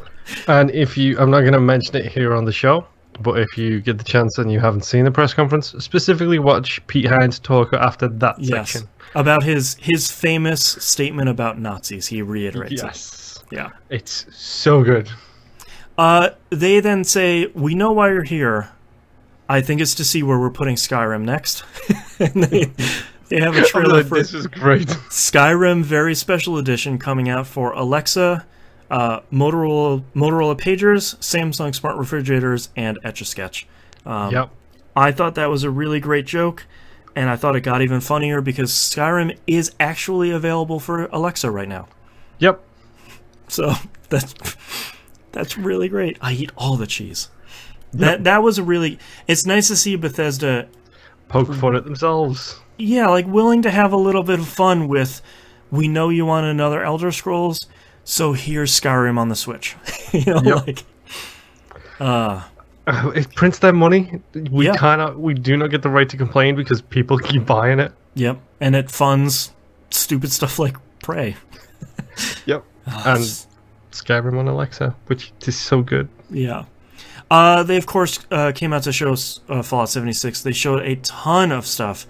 Talking about Vault 76, which was built to celebrate the country's 300th anniversary. I think that's Ron Perlman in the intro. It is. As the president, which is great to have him back in another Fallout intro. Yep. they came out up front and said very plainly, Fallout 76 is entirely online. Period. And I was still in at this point. Yep. I was still in after this press conference. When the press conference is over and he did post-press conference interviews, I am out. Okay. I'll tell you the point where I tapped out of this one. He says, of course you can play it solo. Great. I like that. You'll be in a world with dozens, not hundreds or thousands of people. So Great. Still loving that. I was sold all the way up until this point, until you ran across another player in the wilderness and they totally blew you up. And I said, yeah, now I'm out. I don't want that. Thankfully, they came out after the press conference and said, yes, there will be private servers ways after launch. So that might be when I'm back in. Yeah, that might be when I pick it up, because like this thing on public. Because like I would play it co-op with you, Moon. That would be fun. Like I would play Fallout co-op with my wife, and we could just explore the wasteland. That would be a great time. I don't want to run up on Bong Blaster 420 and have him on day one drop a nuke on me and then say goodbye. That's not. I'm excited that they're trying something different, and I'm excited that people are excited about this. I'm excited that the work they seem to have done to that engine. Yeah, the engine looks really great. Hopefully it's way more stable. It's interesting. You can build your bases wherever you want, move the bases wherever you want to. Dedicated servers. They're going to have a beta, which stands for something funny that I thought was pretty clever. They said they have a beta because, quote, I read on the internet our games have a few bugs, end quote. Yep. Which is really great. Good quote. Bethesda bringing out the snark themselves this year. Yeah. They did, of course, announce a collector's edition, has a map of the world that glows in the dark, figures you put on the map, and a fully functioning wearable power armor helmet that has a headlamp and voice modulator. And that was cool, but that is nowhere near as cool as the other thing. What's the other thing? The other thing is they basically put a figure, build it set together where you can build the Pip-Boy from individual parts, and it's the right size. Cool. It was posted in our Discord thing. Oh, okay. I must have missed that. That's literally cool. It's like the build a Gundam things, except it's build yourself a Pip-Boy. That's pretty cool. Coming out November 14th, 2018. So sure. They did the usual trick. Yeah, like I really wanted to be excited about this game, and I really wanted to be in it. The idea that there is public, not opt-in PvP is an absolute deal breaker for me.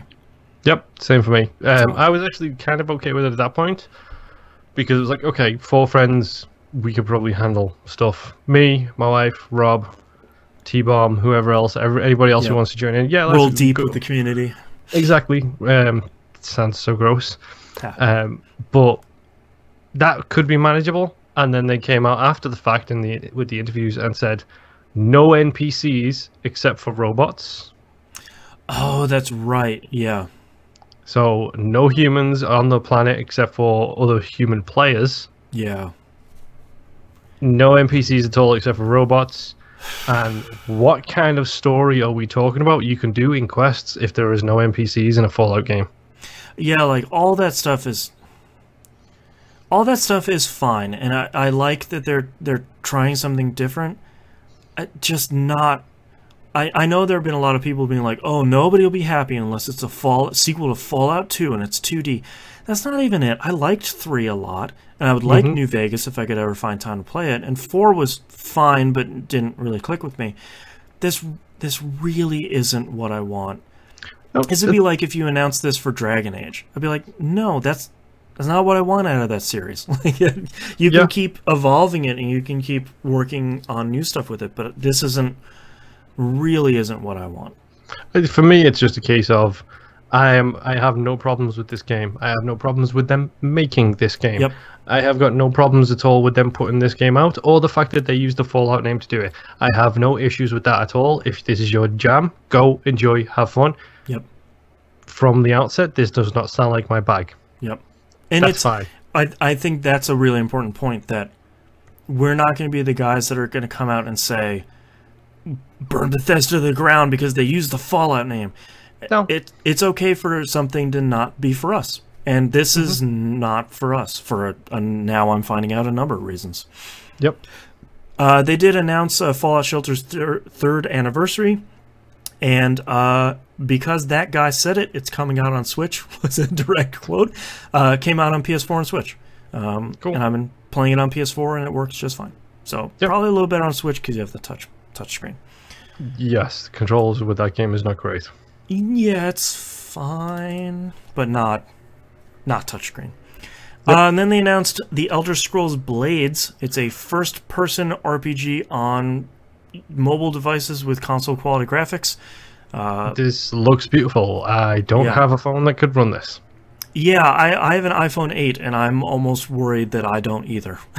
Like, this is really interesting. Played in portrait or landscape, because one of the examples they gave you is, you know, if you're playing something in the landscape in a meeting, then people know what you're up to. One thing I thought was interesting is they're going to make it playable on pretty much everything, including VR, and progress carries over between versions. That's a really cool. That's a really cool thing. That might be a very good thing for me, where it's like, oh, I just want something light. I'm going to go play this on my Xbox. Yeah. I'm you know, on the bus for a little bit. Maybe I'll just invariably bash out a few daily quests, put it down, and come back to it a couple of days later. Yeah. This fall, it's coming out this fall for free, and pre-order is live now. Not really. I wrote pre-order, but it's like pre-registration. Which I signed up for a Bethesda Net account to do, and that was pretty easy. So I'm curious about that because I'm sort of wondering how it's going to control on the phone. It'll be fine on consoles, but you know, it seems interesting. It seems like it could be something that's pretty cool. Yeah, definitely piqued my interest at least. Yeah. And then he wanted to talk about what we have coming in the future. They're working on an all-new single-player game. That's an all-new IP called Starfield. And all new. Oh my, Moon is pre-ordering this as soon as it's available too. Yeah, like if they don't screw this one up, Starfield could be really cool. We didn't even see anything to do with it, but it's a brand new single-player game from Bethesda, and it's set in space, and sci-fi is my jam. I am in. You literally just said everything I was going to say, so yes, Starfield. I think, that's one to me, like Anthem. That's a game I'm interested in seeing a lot more of, and trying to figure out, you know, where it lands on the spectrum of me caring. But that could be really cool. My favorite thing is speaking with my wife about E3. It's hilarious because she's like, Fallout 76. We had this huge debate, and I was like, did some more research into it, and that's when I was like, yeah, no, I'm out. No NPCs, nothing like that. I'm out. And she was already out. I don't know if she knows about Starfield yet, and I'm not going to tell her. Yeah, wait until next E3, maybe. Yeah. And then last but not least, they said, well, we want to talk to you about the one you keep asking about, and they just showed the title screen for The Elder Scrolls 6. Yep. I have no idea what land that's in, but they were playing the Skyrim music, so yeah. I can't help but think Skyrim too. I don't know. To me, it seems so early, especially when they were showing some of the Blades stuff, that I know pre-orders are up now, because of course they are, because it's something that was shown at E3. I don't expect this one for, I'm going to say for at least 4 years, and I almost think it's going to be a cross-gen game. I wouldn't be surprised to see Doom 2 next year. Yep. Starfield the year after. Yep. Yeah, so 6 the year after that. Yeah. At the earliest, because I think if especially if you're a console manufacturer, you look at Bethesda and you're like, okay, how can you help us sell more new consoles? Like, we need a big game for our new platforms. The sequel to Skyrim, like the real sequel to Skyrim, could really be that game. Yep. Also includes Skyrim 5 remastered for your PS5. Yeah. You know what's going to happen. Yeah. That's how they wrapped up Bethesda's conference. What did you think about this one? I liked it, and I think a lot of stuff was expected, kind of again, same as same as a couple of press conferences coming up. Yeah. Same as EA. It was like very much expected, especially after Rage 2 leaks. If that doesn't leak, great. Prey was the big steal away from me here. The roguelike DLC, I'm in 100%. Like I said, Fallout I was in. Then posting interviews I was out. So it's a roller coaster. It's you do the okie dokie and you turn around. I don't know overall how I feel about them. At the time, I thought it was a really good show. Yeah. Now I'm thinking more along the lines of, well, how much of their stuff am I actually going to play this year? Probably not a lot. Maybe Rage 2 and Prey. Yeah, I think they had a good showing. I think, to me, Bethesda and EA both had on the surface level, they had about the same show. We're just, all right, here's the stuff we're going to put out. But I think that self-deprecating humor is what set it above for me. And at the very least, I liked a Prey developer putting a not a mimic post-it note on another person. I thought that was really good. Yep. So, 2 thumbs up for Bethesda. Not my favorite of the show, but way more entertaining than it had any right to be.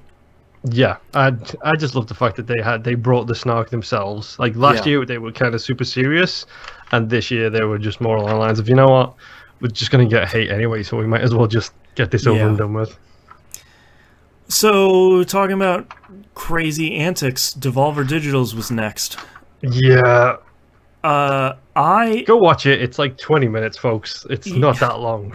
It's really great. It is nonsensical in the best.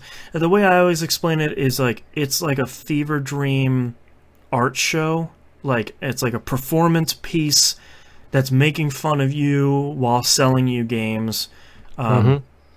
It's really an incredible thing to see. They showed off 3 games and 1 product. They showed off Scum, which they called Supermax Open World Survival. But that was... It looks like Battle Royale. Yeah, but it was kind of mostly just like a CG trailer. And it very much seems like Battle Royale, but sort of... This isn't me getting down on the game, but sort of what I expect Devolver Digital to come out with is what makes this game different from everything else, because that's what Devolver Digital published games are. Yeah. And we didn't really see that. They also showed off Lootbox Coin, available at lootboxcoin.com, until it's sold out in literally 15 minutes for $130 a pop, by the way. What? Seriously? Yeah. Was it one of those coins that she had? Yes. I did not expect this to be a real thing. And the price did change over time. Like it was really pretty crazy. That was probably one of my favorite sequences from the show, was just the lady they had on stage going ham about loot boxes and Bitcoin. Oh, jeez. Yeah. They also show off My Friend Pedro. I'm in. I'm 100% in. Yeah, like, I sort of don't know how to explain this game. I wrote down a bullet ballet side-scrolling shooting thing. I saw someone on Twitter liken it to basically being a side-scrolling Deadpool game. Sure. Yeah, I saw somebody say it was like a 2D Max Payne game. Yeah, that's a good call as well. Yeah. It looks really fun. It looks like just a spinning, twirling, shooting, sort of puzzly game with like a talking banana. Coming out Switch and PC in 2019. That looks really cool. That's why I wanted to watch Devolver Digital, just for them to come out and say like, here's a crazy game you've never heard of, but it looks completely awesome. Yeah. And speaking of that, they also announced the remake of Metal Wolf Chaos XD, hashtag Mech America Great Again. One of From Software's most infamous games, mostly because it's not good. I saw the ancient trailer for this. All I could think about was the ending of Metal Gear Rising. Yeah. I'm glad that they're keeping the voice acting in this, because it's very like Resident Evil 1 era voice acting. Okay. And it's charming for that. Oh, that's so good. I was really disappointed that they didn't show off the Advanced Gungeons and Dragons expansion for Enter the Gungeon. Oh, Draguns, Draguns. Yes, the AD&D expansion. But thankfully, one of the developers came on the subreddit and was like, "Hey, we didn't show it at the show because we're actually working on it right now because it's going to be out in a couple weeks." And I was like, "Oh well, okay, that That's makes fine. me feel Understandable." Yeah. I think it probably goes without saying that both Moon and I really enjoyed this press conference. Yes. It's our kind of crazy and stupid. Yeah, and it's the fact that they they poke fun at everything. Gamers stupidity, developers greed, everything like that. Indie games. Mm-hmm. They did such a good job of just making fun of this industry at large that everybody takes so seriously. Yep. And they just don't seem to care about anything. Like the kid in the background that's totally actually not playing a game. Yes, the stage show demo player or whatever his title was. Like there isn't even a game on screen. Ah, it's so good. Let's move on next to one of our the smaller ones from a bigger publisher, Square Enix. Start off with Shadow the Tomb Raider. Showed off a bit of gameplay, which I wrote down here sort of positively and negatively. Looks like the third Tomb Raider game. You know, yep. You know if you're in, you know if you're out. I'm 100% into it, but I think what they showed, if you don't like the Tomb Raider reboot, they showed enough for you to say like, oh yeah, I'm not gonna pick this one up. Yeah, later. I should really play the second one of these. I really enjoyed the second one. It had like a little bit of open world, but not a ton. It was really good. I also wrote down, does Keith David narrate all these trailers? Yes, he does. It seems Square did a deal with Keith David. Good choice. Awesome. Yeah. They showed off Final Fantasy XIV's Stormblood Under the Moonlight patch, which... Final Fantasy XIV at this point. I just smile and nod and pretend I know what it looks good. About. They're putting more Final Fantasy Tactics stuff in there. That's awesome. They also showed coming summer 2018 a Monster Hunter World crossover, which of course looks super cool. I don't know what it was about Street Fighter Cross Tekken, but all of a sudden Japan is obsessed with these cross things. Yeah, put more stuff in other stuff. Yep. I like it. They showed off a little bit more of the awesome adventures of Captain Spirit, and this is where they talked about this hooking into the story of Life is Strange 2, which I sort of wished that they had done during the Microsoft one where people would have seen it, but again, that was not nice. Hey, no one's watching the Square Enix one, especially after people put out the review of it.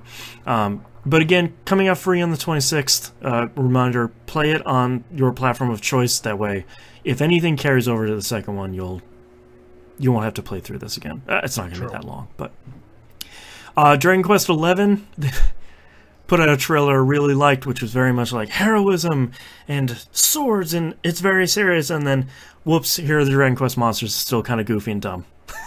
Yep, I literally have played the Dragon Quest game, so okay. My notes for this were literally like, it looks like more Dragon Quest. Not that I know what that is. I think that's the thing I love about Dragon Quest is all of the games are more Dragon Quest, and there's something comforting about that. It's going to be the same quality, and it's going to be about the same stuff as usual, and that's great. They showed Babylon's Fall, which they didn't show too much of, but Platinum Games is making another game, and it's coming out in 2019, so that's about all I need to know. Yeah, pretty much. My note here says, looks really good. Yeah. Yeah, what they showed looks really good, but, I mean, it's Platinum, so... As long as it's good Platinum and not, the other... licensed games Platinum. Yeah. Showed off a quick trailer, of course, for Nier Automata Become as Gods Edition. Alright, talked about that. Showed off a quick trailer for Octopath Traveler, which is actually just coming out in July, so they didn't push that too hard, but... It still appeared on two different things, didn't it? It appeared on Square's and Nintendo's. Yeah, quick blurb on Nintendo's one. But man, that game's still looking good. There's a demo out now where you can play it for progress carries up. Yeah, you play it for a set amount of time, and then it carries over onto onto the full version. Sorry, I'm getting like blown up on text here. Showed off Just Cause 4. They really focused this time on the extreme weather, especially the tornado. I mean, as soon as I saw this stuff, I mean, I was already in anyway. It's Just Cause 4. I've already like fully game scored every single Just Cause game, so clearly I like these games, and Mad Max 2, or 1, I should say. Yeah. But yeah, I mean, and those tornadoes and that tech, and it looks like they've redone the engine again. Yep.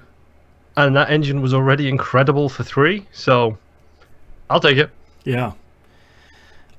They showed The Quiet Man, which is an FMV / in-engine game that I don't know much about, but that seems like something that's really up our alley, so yeah, they said they're going to talk more about it in August. I'm going to keep my eye on that because I think that could be pretty cool. Yeah, I don't know what it was about it, but something about that trailer really kind of grabbed me. Yeah. And I was like, okay, I'm definitely going to keep my eye on this thing. Whatever it is, I'll keep my eye on it. Yeah. And they wrapped it out with Kingdom Hearts 3, basically the Xbox trailer with a little bit more new footage at the end. Yep. And that was it. That was a pretty fast press conference, and maybe could have just put out a YouTube video about that one. It's not the first or the last time, we will say that. Yes. Next up was Limited Run. We're just going to cover a couple of games here. They talked about almost 20 games on stage. They had a pretty charming press conference too. It very much looked like a PS1 game on stage, with them being projected onto pretty crappy sprites. Yep. But a lot of stuff they talked about are games that are already out and sort of makes sense for Limited Run to put out. They had three larger announcements that I thought were interesting. Golf Story, they're going to put out a physical edition of that. They're going to port Dust and Elysian Tail to Switch, and put out a physical edition of that, which is really great. You should go play Dust. And they announced their first localization project, which is the House in Fata Morgana, which is supposed to be an amazing horror visual novel, like a Victorian murder mystery horror game. Yeah. And it seems like they're going to be localizing a bunch of stuff that's never actually come out over here before. There's sort of, I get the impression there's like 3 things together with it, and they're bringing all the stuff over and localizing all of it. Good for them.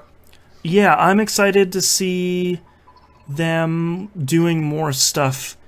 You know, they weren't just putting out games. There's a lot of stuff they were doing for, you know, like with Dust, they're porting it to another platform, and they're helping developers bring it to more platforms in general. It's nice to see them continue to expand and continue to do really great stuff. Yeah. So 2 thumbs up for them. All right, here, let's talk about another big publisher here, Ubisoft. Yep. They, of course...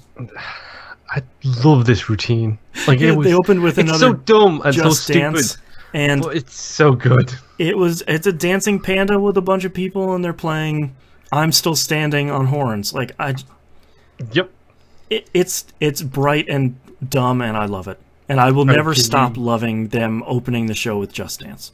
Yep, because you know it's going to happen, and rather than save it till last, get it out the way first. Great. Yep. Can you read your show note for me for this one? Yes, it's coming out on the Wii. No, that's not a joke.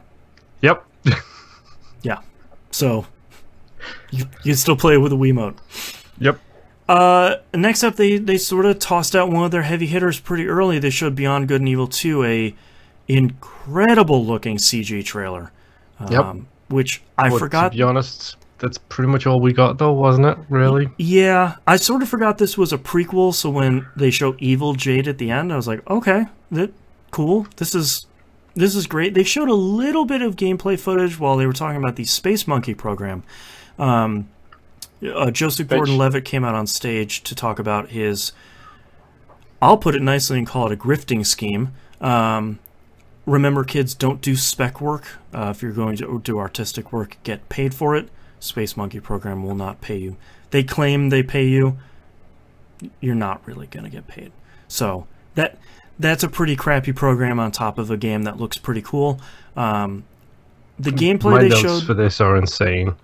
yeah. Like, my notes for this are Jade, question mark. I've never played Beyond Good and Evil, so I don't know who that is. She's the main character of the second one. Her and that cook guy are the two main characters. Okay. Another CG trailer. Screenshots. Does this game even exist? Pre-alpha. Crowdsourced development? Nope, never mind. Just crowdsourcing assets. Yeah. I was happy they showed a little bit of gameplay off, but it was very clearly marked as pre-alpha, and I mean, it seems like they're making progress, but it's another year where there's another CG trailer. So, I didn't like Beyond Good and Evil 1. I know that's sacrilege. I cannot get excited about this game yet, just on great CG trailers. Yeah. There's not enough there for me. They showed Rainbow Six Siege, of course. They're talking about how they have 5 bajillion operators and 35 million players. Yeah, 20 hojillion maps and 35 bazingas of players. Like, the thing they did show off that I thought was really interesting is that... Another mindset? Yeah, the upcoming documentary about the game, which I will probably watch. That looks pretty good. I am 100% in on that one. I know your wife will... The expert Rainbow Six player will probably enjoy that. Oh, she probably will. It's something we're probably both really going to like sit down and maybe watch one day. Yeah. It comes out really soon as well, so maybe in a couple of weeks. Yeah, they're saying like, oh, it comes out during the Paris finals or whatever, and I didn't remember what those dates were. So. Yep. It is worth mentioning that Beyond Good and Evil 2 was the start of the true theme for this year's Ubisoft show, which is all about community. In Beyond Good and Evil 2, it's all about community developing your assets for you. Right. In Rainbow Six Siege, it was about they have that strong and big of a community still for a game that everybody said was going to be dead. Fake podium, and then he introduced himself as the Prime Minister of Finland. Yep. Which was really great. Just reminded me of that Trials-like game with the guy who was the movie star, who was the Daredevil. Yeah. I wish I could remember the name of it, but I can't remember his name. Never mind. Anyway, yeah, he reminded me of him. It didn't seem like they had too much different in Trials Rising from previous Trials games, but nope. I don't think that's really a problem. No. The fact that they actually brought somebody who created a YouTube channel and made a good name for himself, teaching people how to play Trials to develop the tutorial for the new Trials. Yeah, good on them. I like that. They brought out the guy that made the University of Trials, and I like that he came out and said, like, hey, the tutorials for these games aren't good because they show you how to drive the bike, and then that's it, and you need to know so much more. And the fact that they had him and his team come in to make the tutorials is a really great move. I think that's really smart. And they also announced it's coming on Switch, which is a really great platform for that. Then they came out and talked a whole bunch about The Division 2. They showed that CG trailer, which I didn't think was that great. No, the trailer wasn't great at all. The gameplay was good. Gameplay was good. They had a very dramatic presenter, like they usually do at Ubisoft, about serious topics. He was dramatic, but he was not Watch Dogs dramatic. No, he wasn't. He wasn't. Nothing will top that. They were talking about a lot of sort of stuff about how the game is actually going to work, which I really appreciated. They came out and said, we're going to put out a bunch of DLC packs and, you know, like title updates in between those, and they're all free. So my favorite thing for this was literally they did like the CG trailer, they did a little bit of gameplay, and then the guy comes out and he doesn't talk about the story, he doesn't talk about the plot, he doesn't talk about anything about it. The guy's first thing when he starts his presentation about why you need to buy this game is, this is the end game content we have planned for you. And it's like, it's not even out. You haven't told us about the story. You haven't told us anything about the single player, and you're starting with end game content. Yeah, don't worry, it doesn't die at the end game this time. Thank you for bringing the correct approach to one of these types of game, where you don't tease us on the story, tease us about the end game. Yeah, because he also talked about 2 additional things, which was once you reach the end of the game, you pick a specialization with a weapon you focus on and special sort of focused skills for those classes, which is kind of cool. They showed 3 classes. And then they said, yo, by the way, we're putting out 8-player raids. And I went, yeah, awesome. Perfect. That's what you need. Yep. And that's coming out March 15th, 2019. And that looks real good. Whole bunch of division to play between now and then, apparently. Yeah. They showed off Mario and Rabbids Donkey Kong Adventure, their upcoming DLC, with a live band with DLC. What's that? I was going to ask if that was DLC or if that was a new game. Yeah, it's DLC. Allegedly, it's pretty lengthy, but it's not integrated in the main game. It's one of those, like, do you want to start playing Donkey Kong Adventure? And I guess one of his big things is he can throw units around the field, which seems pretty cool. So cool. I did like that they brought out a live band with Grant Kirkhope, which is really Is that the Grant Kirkhope? Yes, the Grant Kirkhope.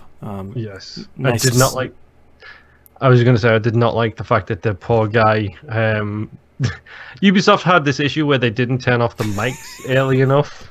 It was really great for Beyond Good and Evil, because they were like, yes, we nailed it. Oh, we did it. I was like, that's great. They're super pumped about their game. This is cute. This guy was completely different. He's like, oh, I'm sorry about that. And he goes, yeah, it changes every minute. They're changing it all the time. And I was like, cut the mic. Cut the mic. He's going to get himself fired. They showed off a ton of a game that I totally forgot, which is Skull and Crossbones. They put out a story trailer and then just showed a buttload of gameplay. Yep, it looks interesting. I still don't know if I'm in. Yeah, I'm right there with you. Like, they showed it off, and it looks like it's a darker Assassin's Creed that's focused primarily on just the sailing. And multiplayer. Yeah, and multiplayer, which could be good, but I need to see way more of this before I get... Because, like, of course what they showed on the press conference is good, but... Really? Yeah, shocker. I think that could be pretty cool. I almost think that could be sort of their answer to Sea of Thieves, but... in a more serious way? Yeah, but with, like, less on-boat cooperation and more multiple boat cooperation. Yeah. I think that could be neat, but still early. Oh, yeah. No release date for that. So. No, it was supposed to be this year, I think, and it got pushed. So fall of next year, probably. Yeah, see if it makes it. March 26th, or February 26th, 2020. Yup. They showed off Transference. Elijah Wood came back out on stage. This is the game they announced last year or 2 years ago with Elijah Wood. I think it was last year, I think. Yeah, started his company Spectre Vision, I think it's called. Yep. They showed off a pretty cool trailer. This is pretty interesting. It's VR focused, but he said you can also play it on traditional platforms, which is a great way of putting it. Consoles. Yeah. I think that looks pretty interesting. It comes out this fall, and I hope they don't show a ton of it off before release, but yeah, I hope people get to go in as blind as they can for this kind of thing. Yeah, it looks very story focused. It looks very like diving into your memories and figuring out what is and isn't real, and I just eat that stuff up. Yeah. They showed off Starlink Battle for Atlas. This is the game I sort of forgot what it was until they showed you snapping spaceships on your controller, and I was like, okay, cool, it's that cool, fun thing. And then they dropped the biggest bombshell of the show. Yeah, like, they showed, like, oh, it can get tough out there, maybe you need some of your friends. And they zoom in, like, oh, we need help, and they zoom in on screen, and I was like, oh, that's weird. That sounds like Slippy from Star Fox. That can't be. Wait, it's Star Fox. Yep. So the Switch version just has friggin' Star Fox in it. Good on Nintendo for loosening that belt around their IPs, because that is a really A, it's a good get, and B, it's a really good fit within that game. So good on them. And then they bust on over to Miyamoto in in the audience and say, "Here, we give you a present. Come backstage with us." And he sort of looked like, "No, I want to watch the show. Like, can I?" Yeah, I just want to he sit back did down. not look like he wanted to go backstage at all. Yeah, they just stole Miyamoto. I mean, sheesh. They showed For Honor. Big ups to the community again in this one. Thank Yes. you for sticking with us. Yeah, they showed like they're gonna put some historical units from Asian mythology in there, as far as I can tell. I kind of don't know. I think I'm probably getting this so wrong. It's the Han army, so it's Okay. Attila the Hun. Like, it's that kind of era, I believe. Like Okay. the Romance of the Seven Kingdoms, that kind of stuff. Right. Okay. So it's They didn't show a ton about that, which sort of makes sense. yeah. I think that it's a new faction. It's going to take some time to get them brought in, but the whole castle siege game mode is kind of a cool idea as well. Oh, they did announce that. Yeah, that could be neat. Yep. Yeah. I should go back and play that game. It has dedicated servers now, so Yes, maybe it might work now. The question Yeah. is am I so out of touch I'm going to get battered everywhere? probably. I Yes. mean, the meta's probably changed, so you should be fine. We'll see. They showed a little bit of Crew 2, but I mean, it's out so soon that it was more just like, hey, there's an open beta, and don't forget this comes out pretty soon. So, Yep. not a ton there. And then, obviously, they closed off the show with Assassin's Creed Odyssey. Oh boy, did they. They showed a lot of stuff here, so, and I've probably forgotten a bunch. They showed off the 2 playable characters. There's a man and a woman. It's not like Syndicate, where you switch between the two, you pick one, and you play that stay with person them. the whole game. Yep. So that's great, because I can just play as the lady for the whole game, and I'm happy. Yep. Showed off dialogue trees, which Yep. is great and unexpected, and I like it. Weird. Yeah, arguing with Socrates with dialogue trees is really great. They are coming out pretty honestly and saying that they're moving closer to being an action RPG rather than sort of what's been the traditional Assassin's Creed. If you played Origins, that makes a lot of sense. Yeah, I was kind of expecting this kind of change to be more like less of a stealth game and more of an action game. Yeah, and more of an RPG. Yeah, hopefully they've got the stealth still in there, because I still love playing those games that way. Yep. But dialogue trees and everything else, you know what, bring it on. Yeah. Keep changing this series. Like, it's good to see them continue to shift the, like, I thought Origins was a fantastic shift away from what it had been getting very, very stale. Yeah. And if this continues that shift in a positive direction, great. Yeah. They showed off a whole bunch of Assassin's Creed stuff otherwise in gameplay. Fighting, talking, sailing, equipment, just... Stabby stab. Yeah, everything like the that. whole thing. I think it looks really good. Like, and for them to keep moving towards an action RPG is sort of my language, so, yeah. And to be honest, I think they probably made the smartest decision they could, because this is set in Greece. Yeah. Like right around the same time as Origins. Yep. And they specifically call out that you are descended from Leonidas. Yeah, and yeah. if there is one name that people know when it comes to Greek history, Hey, I the saw culture at 300. large.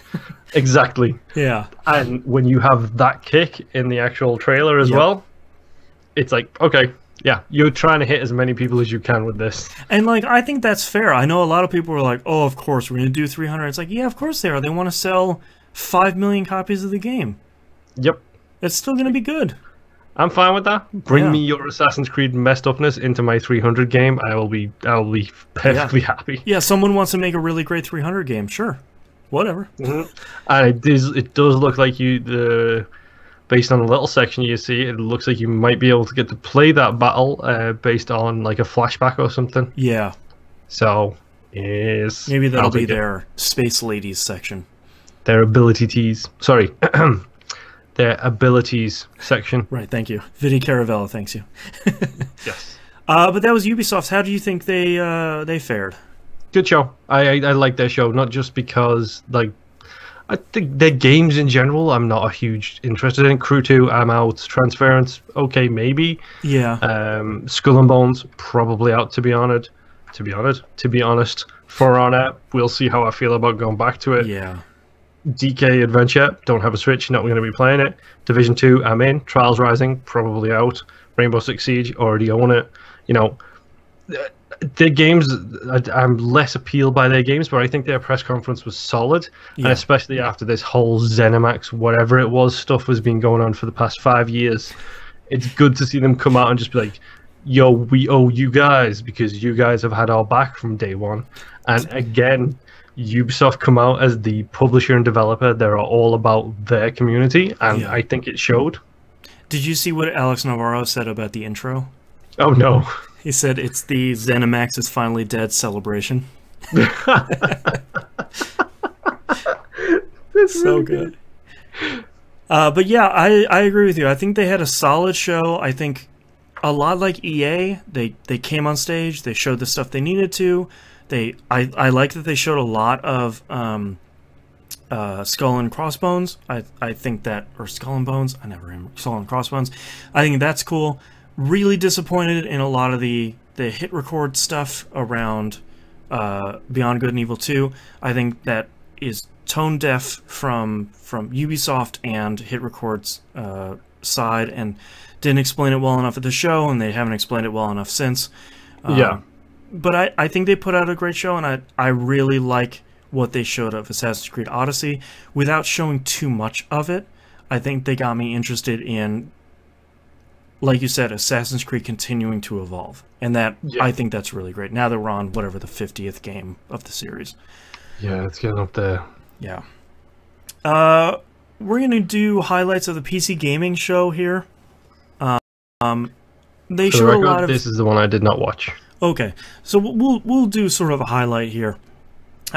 This was not an unmitigated disaster like it's been in last year's. They really upped the production quality of this, which is really good. They opened up with Satisfactory, which sort of looks like a first-person Factorio, which is basically like building automation machines and building factories and sort of getting them put together so that they can automate production of different stuff. Basically like a first-person factory building puzzle game.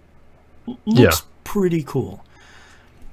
They showed Neo Cab, which is this really cool-looking cab driving adventure game / visual novel.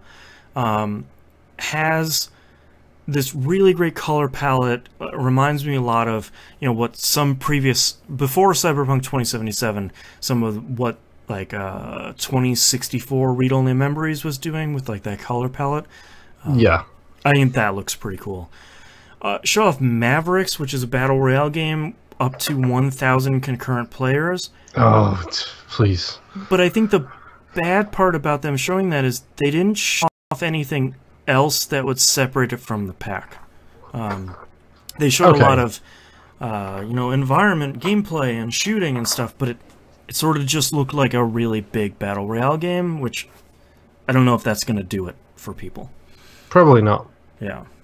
They showed The Forgotten City, which is a remake of the award-winning Skyrim mod, The Forgotten City, which I just looked and has like 1,700 5-star reviews and 1.6 million people have played it. So I have heard about that mod.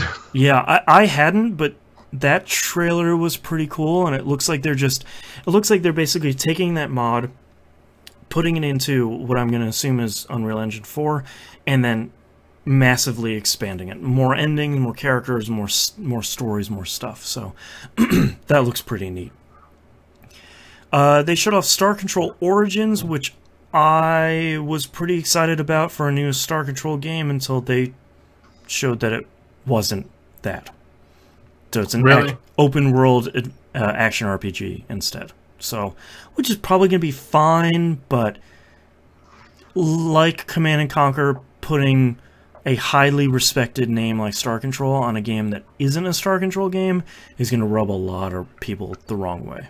Yep, I give you the altogether incredible game, Syndicate. Yes. Oh, man. That rubbed people the wrong way 100%, and that game is quality. Yep, I can say that as someone who really loved the original Syndicate games. The new Syndicate is also really good. Yep.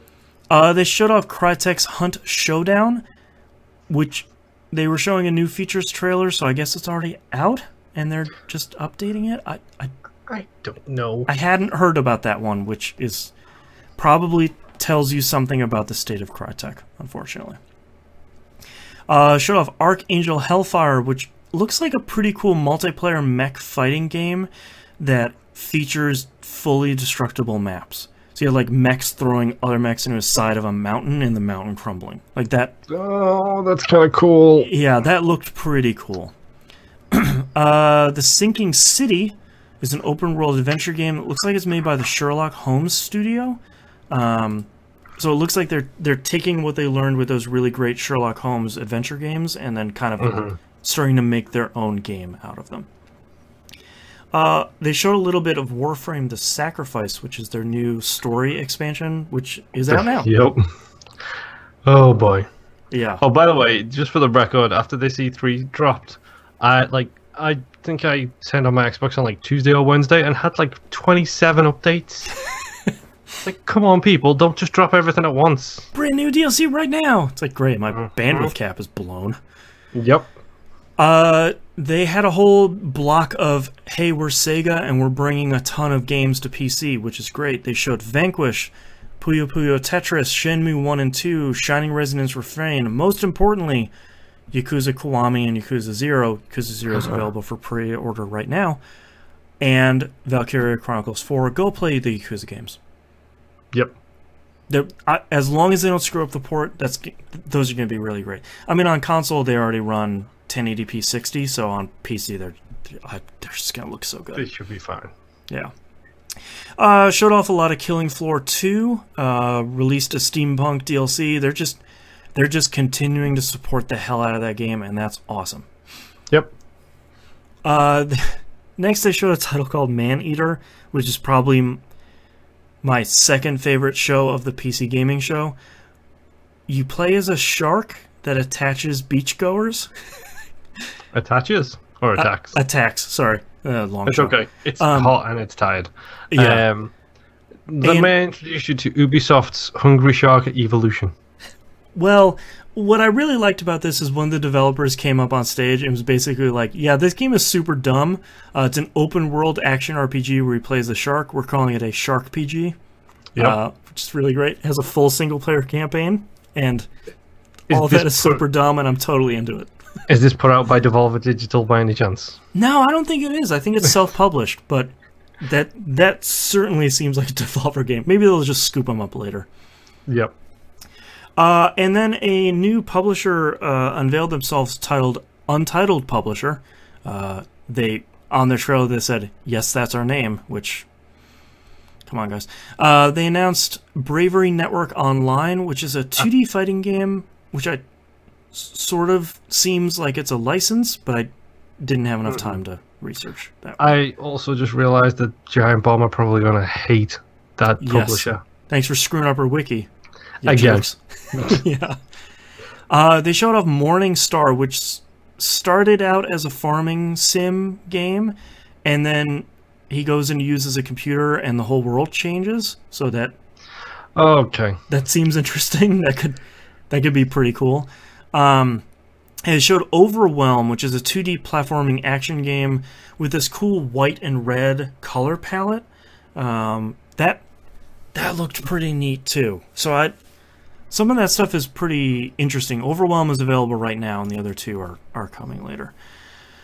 They showed off Jurassic World Evolution, which is basically a theme park with Jurassic World people. Sim Zoo with Jurassic Park, which... Yep. Spoiler alert, the dinosaurs escape in the end and everybody dies. Yeah, that'd be great. Insomniac was there to show off Stormland, which is their VR action game.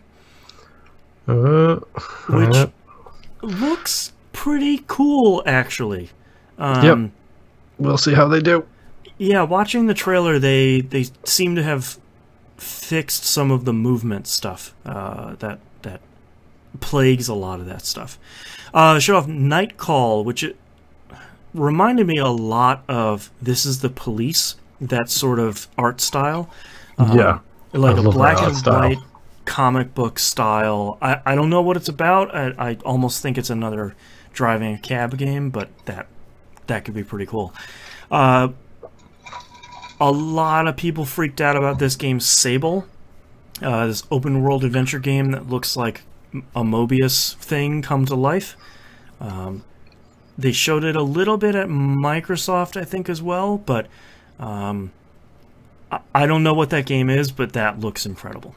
My problem is it's two words there that I do not associate with the video game or the art style. Yeah. Sable I associate with a really bad wrestler, and Mobius I associate with a really bad singer. So okay. Maybe watch the trailer then.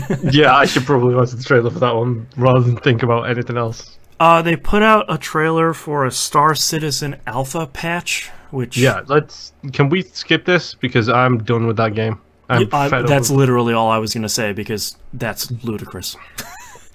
They had a quick section about HDR. For some reason, I don't understand why. As far as I know, there's new... Shocking, there is new developments in HDR tech, so they're talking about like the next big hotness is the new HDR stuff. Oh, okay. Because now people have access to it, and everyone's like, "Oh, 4K doesn't matter; it's the HDR that does." Right. Duh. This stuff looks great. Yeah. Yep. They announced a whole bunch of other stuff, and I'm getting tired. My voice is blowing out, so we're gonna hit the highlights here for the PC one. Don't Starve Hamlet. They announced the next single player expansion for Don't Starve. That looks really good. It's obviously focused on the pigs in the game. Yep. Just Cause 4, they had some developers on stage to talk about the Apex engine and how it manages the weather effects and how the tornadoes change the stuff, and that still looks really great. They announced Noita, I think is how you pronounce it, an action roguelike where every pixel is simulated. That looks pretty neat, and it really reminds me of something, and I cannot put my finger on it, and it's driving me crazy. But that, I'll have to watch and see if I can figure it out after the show. Yeah, it looks pretty cool. They showed off a bunch of gameplay of 2 Point Hospital, which I know Moon and I are very excited about because it's the spiritual sequel to Theme Hospital. How did it look, Boston? Tell me all about it. Was it good? Dude, it looks really good. Basically, what they did is they made a new Theme Hospital, and they didn't mess with it. Oh, that's so good. Like, one of the this is so good.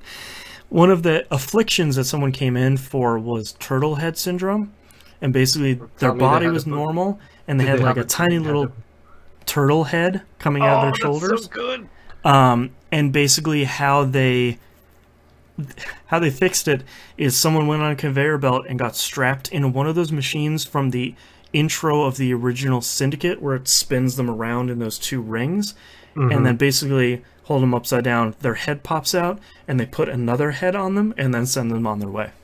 Oh, wow. It's so I was hoping theme it would be like a tiny little turtle head with a bandana on it. No, that'd be great. Like, it's the other one they showed was monobrow syndrome, where someone just comes in with like this big eyebrow that's like 10 times the size, just stretched across their head. Like, it's Theme Hospital. It's so good. Yep. And they showed shooting roaches with your mouse. Ah, yes. It's perfect. They showed off Rapture Rejects, the Cyanide and Happiness game. This interesting sort of battling multiplayer game. It's like isometric 2D, where basically you and all the other people that didn't get taken by the Rapture are left on Earth, and it looks like what a Cyanide and Happiness game would look like. It's of course pretty interesting. Last but not least, they show off a pretty quick trailer for Hitman 2, coming November 13th. Literally right around the corner. Yeah, that game is more Hitman, and that's about all we need, I guess. All right, let's move on to, we have two more. Let's hit the second of the big three. We got Sony. They spent the week leading up to their press conference announcing a whole bunch of stuff that they should have shown on stage. Yeah, that's the impression I get after hearing about the reception to this thing. Yeah. They showed off Tetris Effect. Tetsuya Mizuguchi, who made Rez and Luminous, is making a Tetris game. It looks insane. I'm in. it looks crazy. It's also playable in PSVR, which that looks so good. I'm so excited for a Tetris game. It's crazy. Yep. They showed off the 2 Persona dancing games, Persona 3 and 5 dancing games, that launched early 2019. Put out a new trailer with English voice acting. You know what those games are. Mm-hmm. They released the release date for Days Gone, which is February 22nd, 2019. Of course. Put out a new trailer for that. I still... That game has still not grabbed me, so I'm not the person to talk about that. The fact that this thing didn't get a stage... Yeah, what? Spot. This is a second-party exclusive or whatever it is. I think so, yeah. And it's not gotten a stage show this year. How little faith do you have in this game?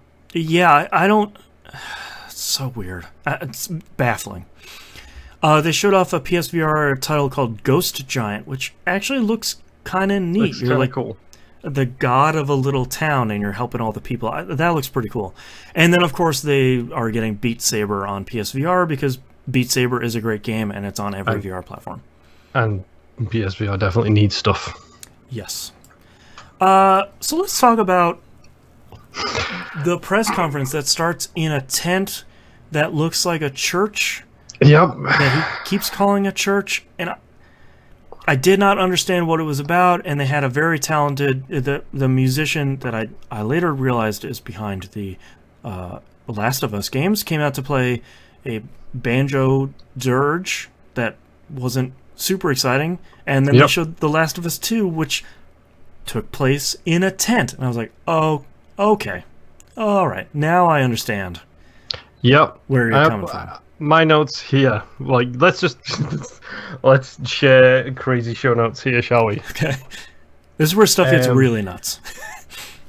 My notes up to where you're up to. My notes were: where's the theater? Where are they? What's going on with the audio?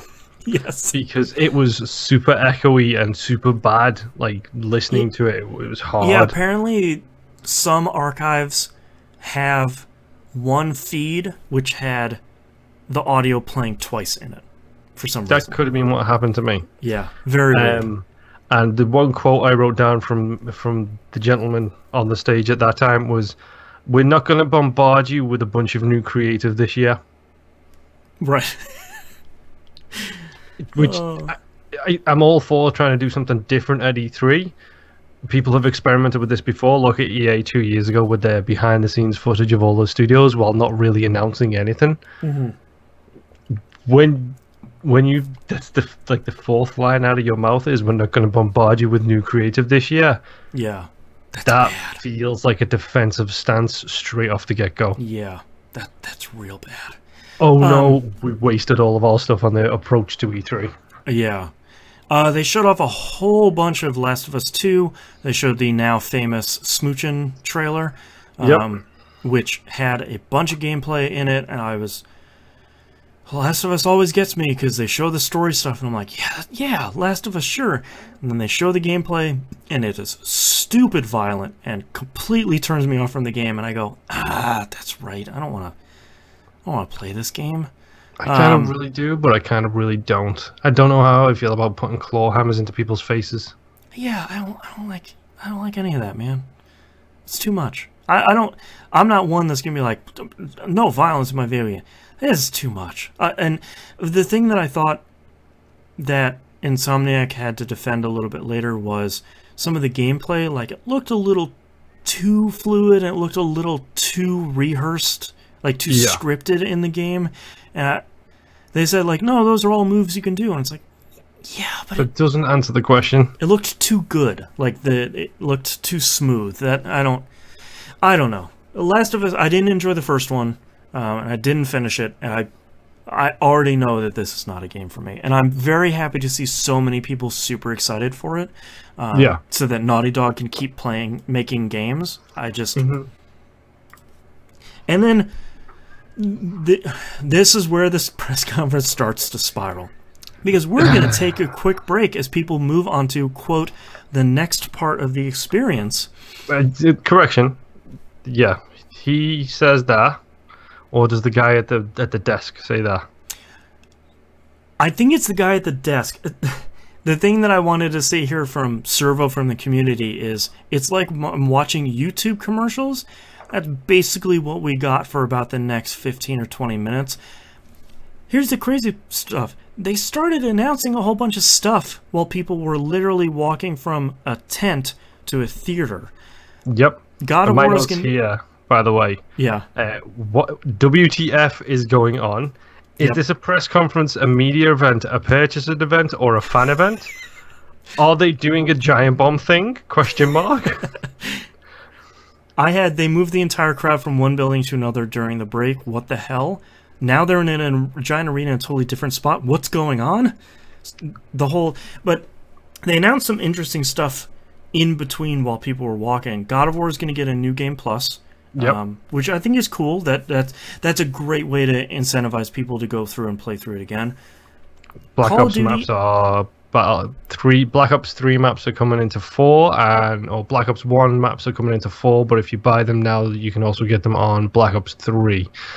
Oh, okay. Whatever with the Blops maps. Because I wrote down remastered maps from old games as a pre-order for Blops 3 when you pre-order 4. Wait, what? Because they were sort of announcing stuff for 4, but they were also announcing COD Blops 3 is playable on PS Plus for free that day, and you got maps in that if you pre-order 4. And I was just like, you guys have to figure out a way better way of explaining what the hell's going on right there. Yep.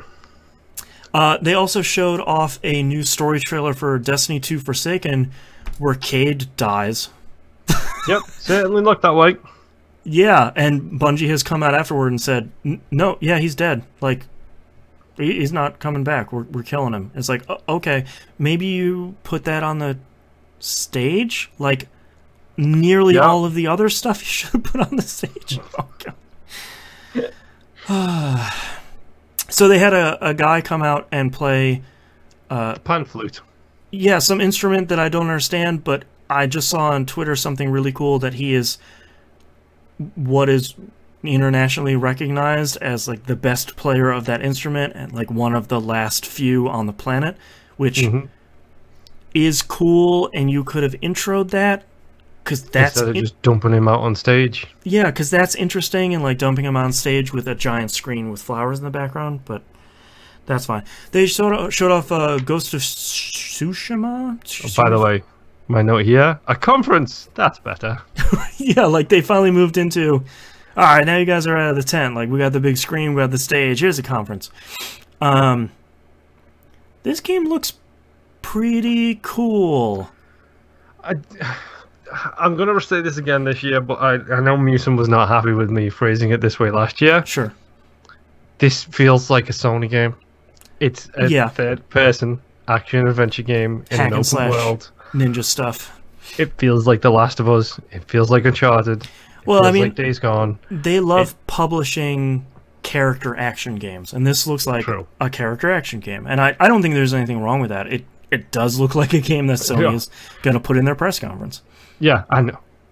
Like, that aside, oh, this game looks gorgeous. Yeah, and the action looks pretty interesting, too. They didn't show a ton of gameplay, but what they had in there looked... It looks a lot more deliberate than their usual stuff. Yeah, instead of just, like, hack and slash, hit the X button a whole bunch, and enemies are going to die.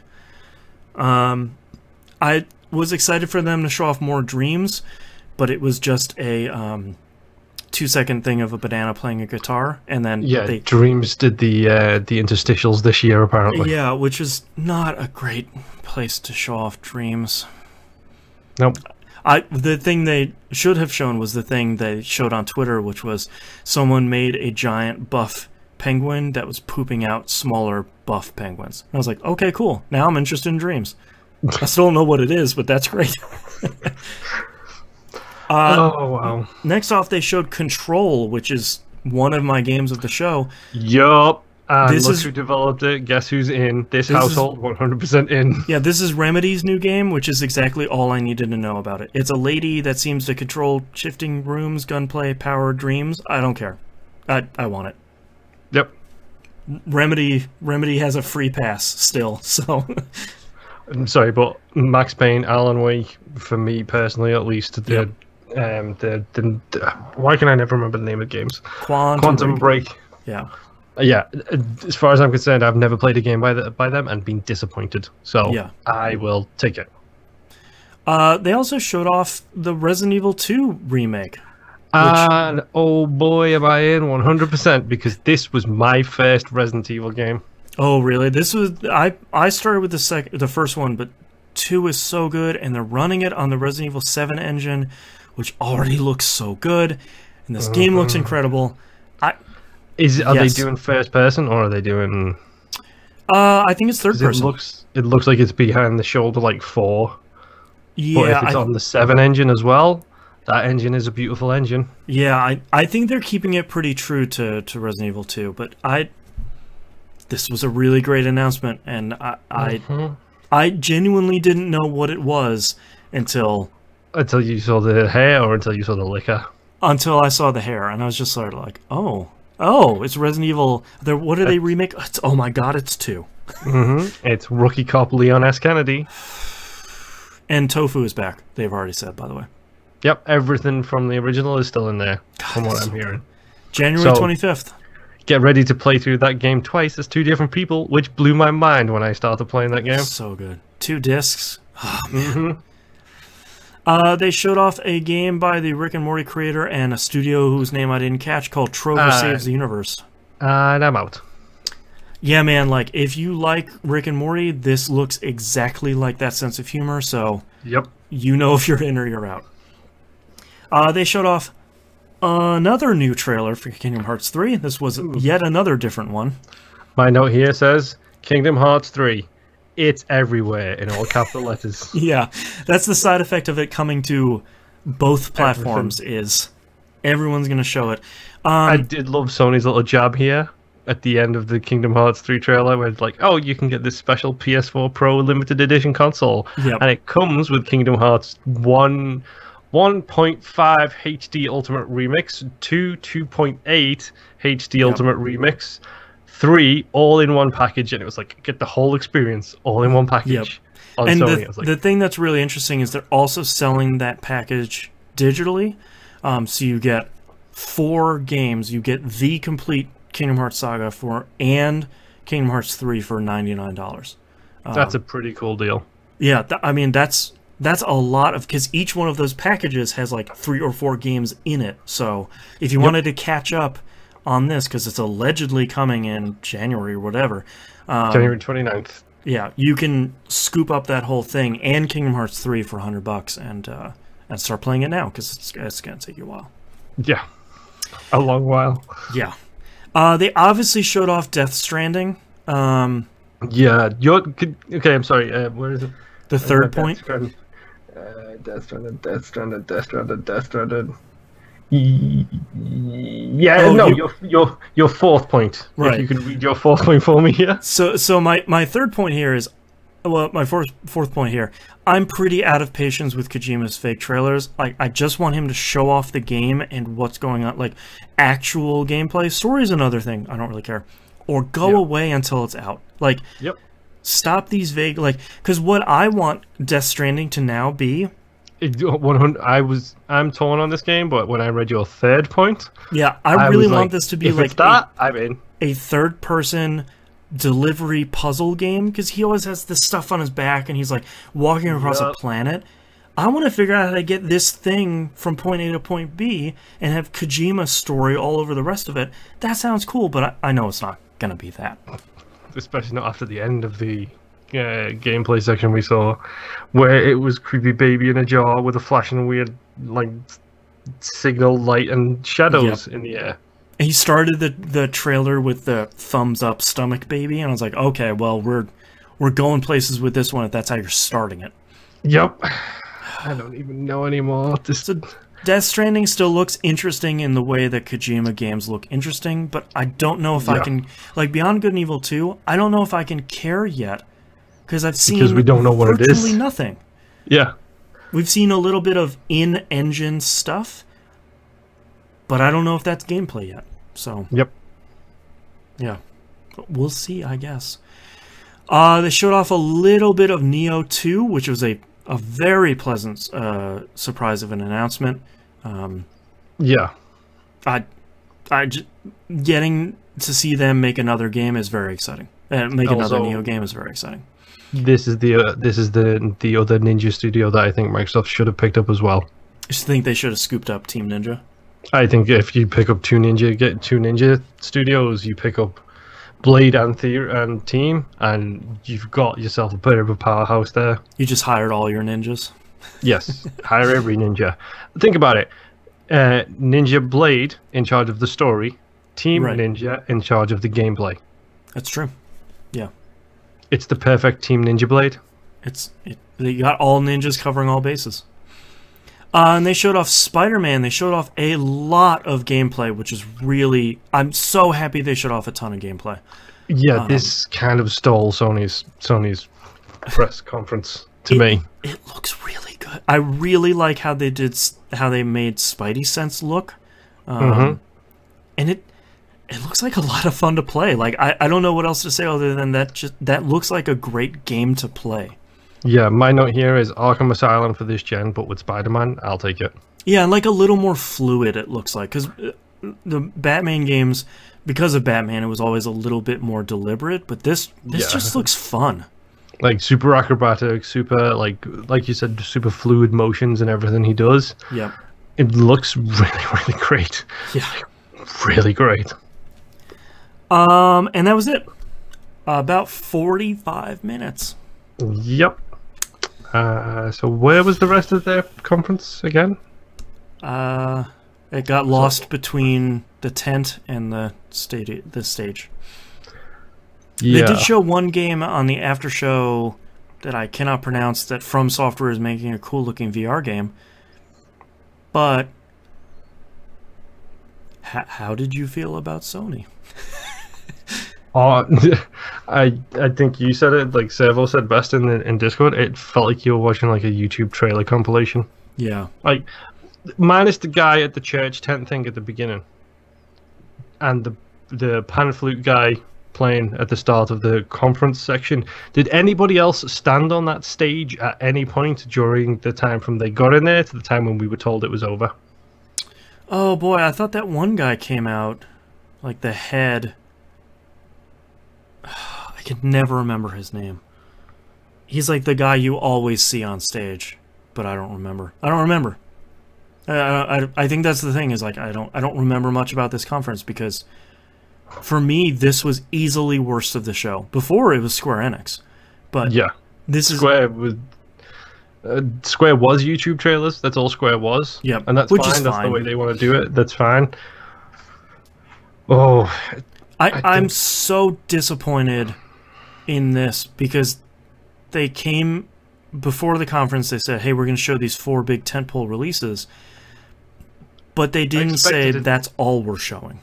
Yeah, and I'll be honest, like I expected them to do a huge deep dive into each one of them. You basically just got a trailer for each. Yeah, so some on stage gameplay, show some games. Like it's such a stark contrast of Microsoft coming out and being like, "Hi, by the way, we're showing 50 games. See you later," and then they show a whole bunch of stuff. And then Sony coming out and saying like, "By the way, please be patient while people move from one place to another, and here's a couple of quick announcements," whatever. This couldn't be more disappointing and more of a bummer, especially when the last 2 years they've knocked it out of the park. Like the last 2 years, they have nailed it, and with the exception of little bits and pieces that they've done, which I've been disappointed in. Their press conferences, for example, the past couple of years have ran a bit too long, but that's because they're not constrained by TV the way Microsoft used to be. Exactly. Because it used to be on Spike. Microsoft used to be on Spike, so they had to run at a good like hour and 15 or whatever it was. Yeah. And Sony was like, "We got 2.5 hours. Let's do what we can with it." Yeah, we're gonna show you everything. And that was great, and they did a really good job. And like, I'm not kidding when I say that line at the start of their show. What was it? "We're not going to bombard you with a whole bunch of new creative." Yeah. That tells us, like, whether you want to admit it or not, or whether you will accept it or not, that's telling your audience that we got nothing for you. Yep. that's the message that's putting across in a conference where you are ostensibly supposed to be talking to the people who buy your games to sell them. Yep. Like, this is a trade show before anything else. That's what it's supposed to be. It's supposed to be a trade show. Yeah, it's like your one opportunity to get in front of the majority of your market, and you just whiff. I mean, it's such a miss. It reminds me, yet again, Microsoft and Sony have flipped. And Microsoft, the last couple of years, have sort of come out and be like, we have Forza, and Crackdown's still coming, and Master Chief Collection, we're still working on that. And it's sort of like, okay, but like, what else do you have? And this year, Microsoft killed it, and Sony just died on stage. Yeah, I mean, the worst thing for me personally is the stuff Sony had to show was incredible. Yeah.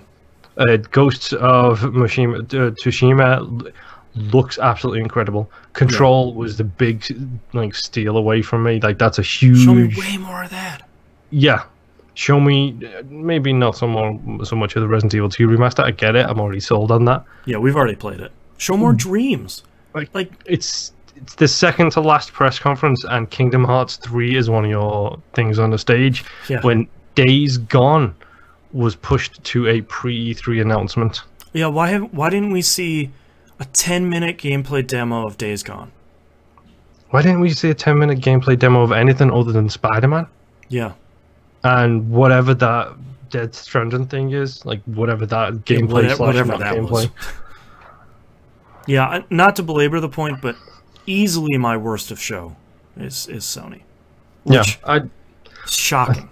I mean, I'm pretty sure like my opinion cannot be trusted clearly because I don't own the PlayStation, and this household is as a whole. This household is probably skewed towards the Microsoft direction, right. And that's fine. You can believe me or not believe me, but Sony are in a powerful position, and this felt like a you want to get a second job kind of year. Well, and I mean, as a non-PS4 owner, this is a year to sell you. Yeah, and it really is, and the games look great, but Death Stranding, torn on. Kingdom Hearts 3 is coming out on my platform. Yep. Tsushima and Spider-Man are the two things they showed that are exclusive for their console that I'm interested in. That thing. Control, I don't know if that is exclusive or not. I'm guessing not because it's Remedy, and they probably learned their lesson about doing that. Yeah. But everything else is just like, okay, Neo 2. I still need to play the first Neo. Yeah. I don't know. The games look great, but you showed me 6 things, and then dropped like 5 things in between, including 2 games that already exist. Big whoop, you're getting a new game plus for one of the games of the year. Like, end of discussion. God of War is going to be in the game of the year discussion everywhere this year. Yep. A new game plus mode for that is not an E3 announcement for the big 3. Well, and like they didn't even show. I'm thinking about this too, where you're saying like I don't own a PS4. They're not even showing like a sizzle reel of, don't forget, here are the great games we put out on these games available now, and like 4K support and all this stuff. This didn't, I don't know. Yeah. Sony, you can do better. Yeah, they can, and they should have done. They should have had people on that stage as well. Don't just stick people in a church, then move them to a stadium, and literally... Nobody making presentations. It's a presentation. Yeah. Who's making it? It's in stark contrast to stuff like Bethesda and EA and Ubisoft, where developers are coming out on stage and being passionate about their passion projects. Yeah. We didn't see anybody. Like, we didn't see anyone from Media Molecule building something in Dreams again and like trying to sell that game that we still don't know what it really is. Yeah. Like... Sony. Bad. Just a bummer. Just spraying in their nose with a water bottle. Bad. Yep. Stop. Alright, let's wrap up with Nintendo, which is our last of the big 3 here. They showed off Daemon Cross Machina, which I feel like will eventually be called Daemon X Machina, which is a much better title. But yes. My note for this is, oh hey, Nintendo made a game for Musum. Yeah, they're making basically Musum confirmed it yesterday when we were doing Game Club. they have one of the higher producers on that game worked on Armored Core, and he basically said like, "Yo, I want to make a really good Armored Core game." It's like, okay, yep, that's great. Let's do that. Good for them. Like, hopefully it turns out really cool. Yeah. They showed off the first big DLC for Xenoblade Chronicles 2, Torna the Golden Country. Oh, so it was DLC, okay. Yeah. That is all Greek to me. It looks fantastic, like that engine looks great, and still the battle I don't understand anything about that. I just wrote down anime, because that's my thoughts didn't Xenoblade Chronicles 2 already come out? Yeah, like, isn't that like real new? We got Reggie to come out to talk about Pokemon Let's Go Pikachu and Eevee. I hate the fact that I want to Switch now. Yeah. And it's not Mario Odyssey that does it. It's not Mario Kart that does it. It's Pikachu Go. It's not Mario Party that does it. It's not, spoiler alert, Smash Brothers that does it. It's not any of these other games. It's the new Pokemon Go game. Well, it's really interesting because they're showing it integrating with Pokemon Go, and then they're showing it integrating with that Pokeball Plus thing, and showing, you know, like, carry around your favorite one and walk around the neighborhood and take monsters from Pokemon Go and put them in your Switch. Like, it just looks fun. Like, that's the stuff Nintendo does really well. You look at a trailer and go like, all right, that looks fun. That's cool. Yeah, it does look good. Comes out November 16th. So another one of those where it's like, hey, it's pre-order now because it's coming. Yep. They showed off Super Mario Party, which number one gets them out of that godforsaken car. Thank you, God. And number two, the giant bomb photo of this is the best moment of E3 for me. It's like a painting. It's just this. It's the Last Supper, but with Dan as 7 people are pissed and 1 person is super excited. The one thing I took away from that trailer is they had 4 people playing it across 2 switches, and at one point they put 2 switches next to each other, and they drove a tank from one switch to another, and I'm like, wow, did you do that? Yep. What dark magic is this? Who knows? I don't know. But yeah, to me, this is like Just Dance. You already know if you're excited or not. You're the market or you aren't. Yep. I don't know. They showed off Fire Emblem 3 Houses, which sort of looks like... Smile and nod for me, this. I think Fire Emblem... The Fire Emblem series is really good. And it's sort of your... Did you ever play Shining Force on the Genesis? I believe I may have played a little bit of one of them. It's that. So it's very much like move one unit to another. The 2 units show up like side by side on the battlefield, and they do an attack, and then you go back to the battlefield. Oh yeah. The big thing about this one seems to be that when one unit attacks another one, there's like whole armies behind them, like doing the attack animation, and that looks really cool. This game looks crazy. Yeah, it looks crazy and cool, and it's coming out in spring. So. Yep. Hello, February. Yeah. They had a big spotlight on Fortnite, available now, and will have voice chat in-game without having to use some dumb adapter on your stupid phone. Goodness. Yeah. That also... are we going to talk about the whole kerfuffle that showed up this week, or are we going to talk about that next week in news? We'll talk about that on next week, because I feel like Sony still has some splaining to do. Yes, which Sony, if got some splaining to do. If you listen to the show, you already know what's going on that front. Yeah. They showed a quick trailer for Overcooked 2, which is basically like, hey, we have more Overcooked, you should go buy it and play it.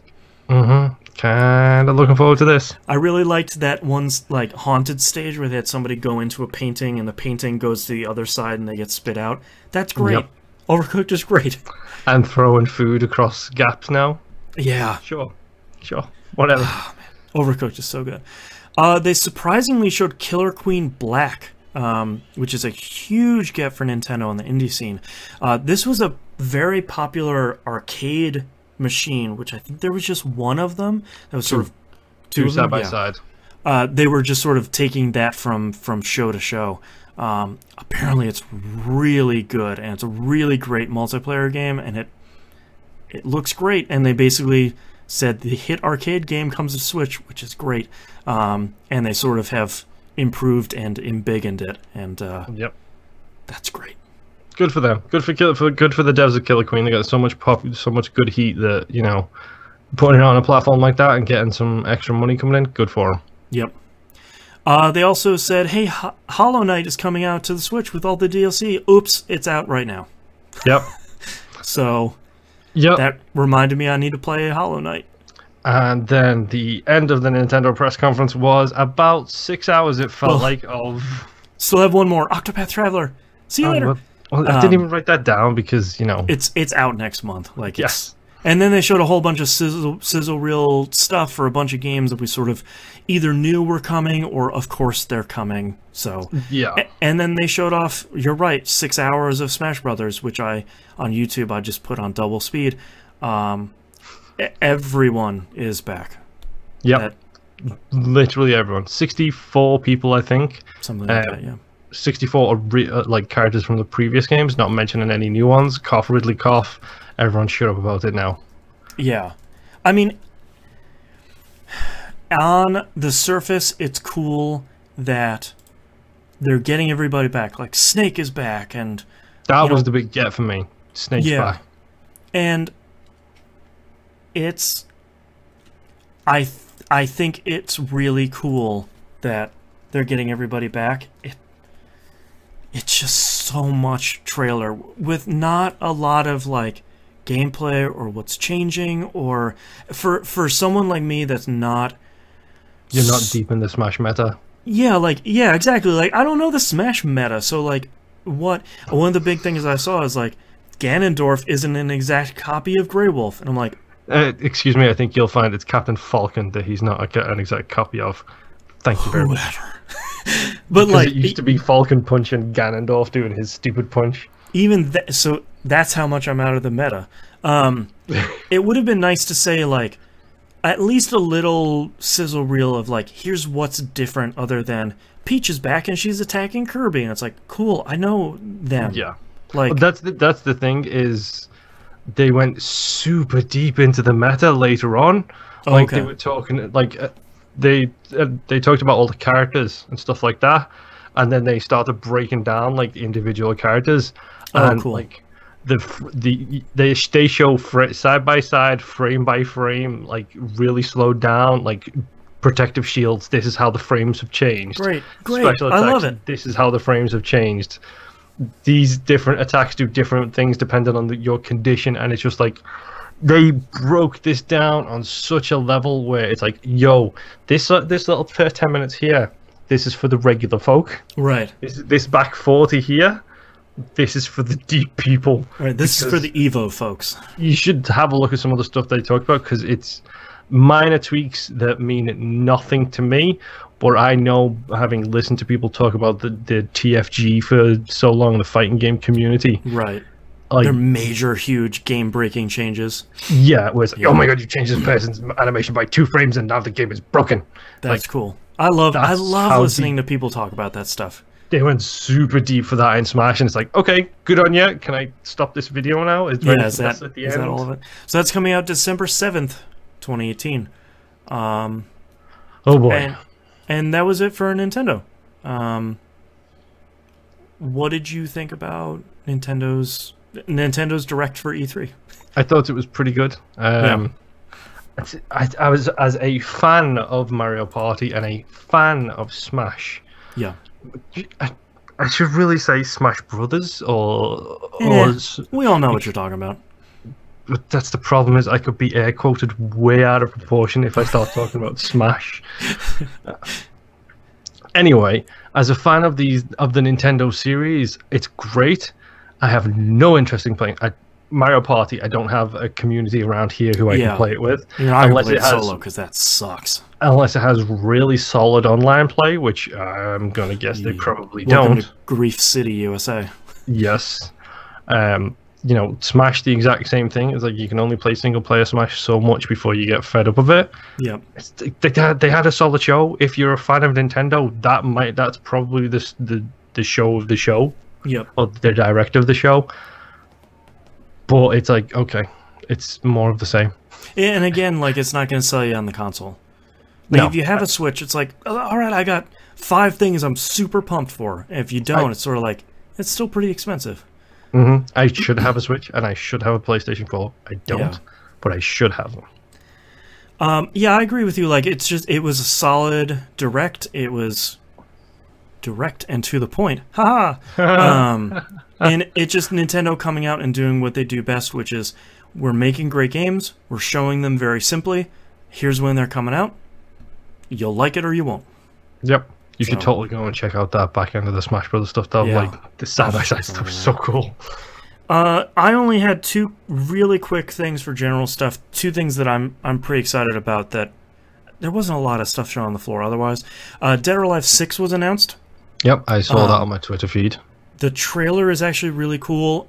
Team Ninja is coming out and saying, like, look, we know how you feel about DOA 5, and we know how the fighting game community sees the series. So we're going to move away from a game that's sexy, and we're going to move to a game that's cool.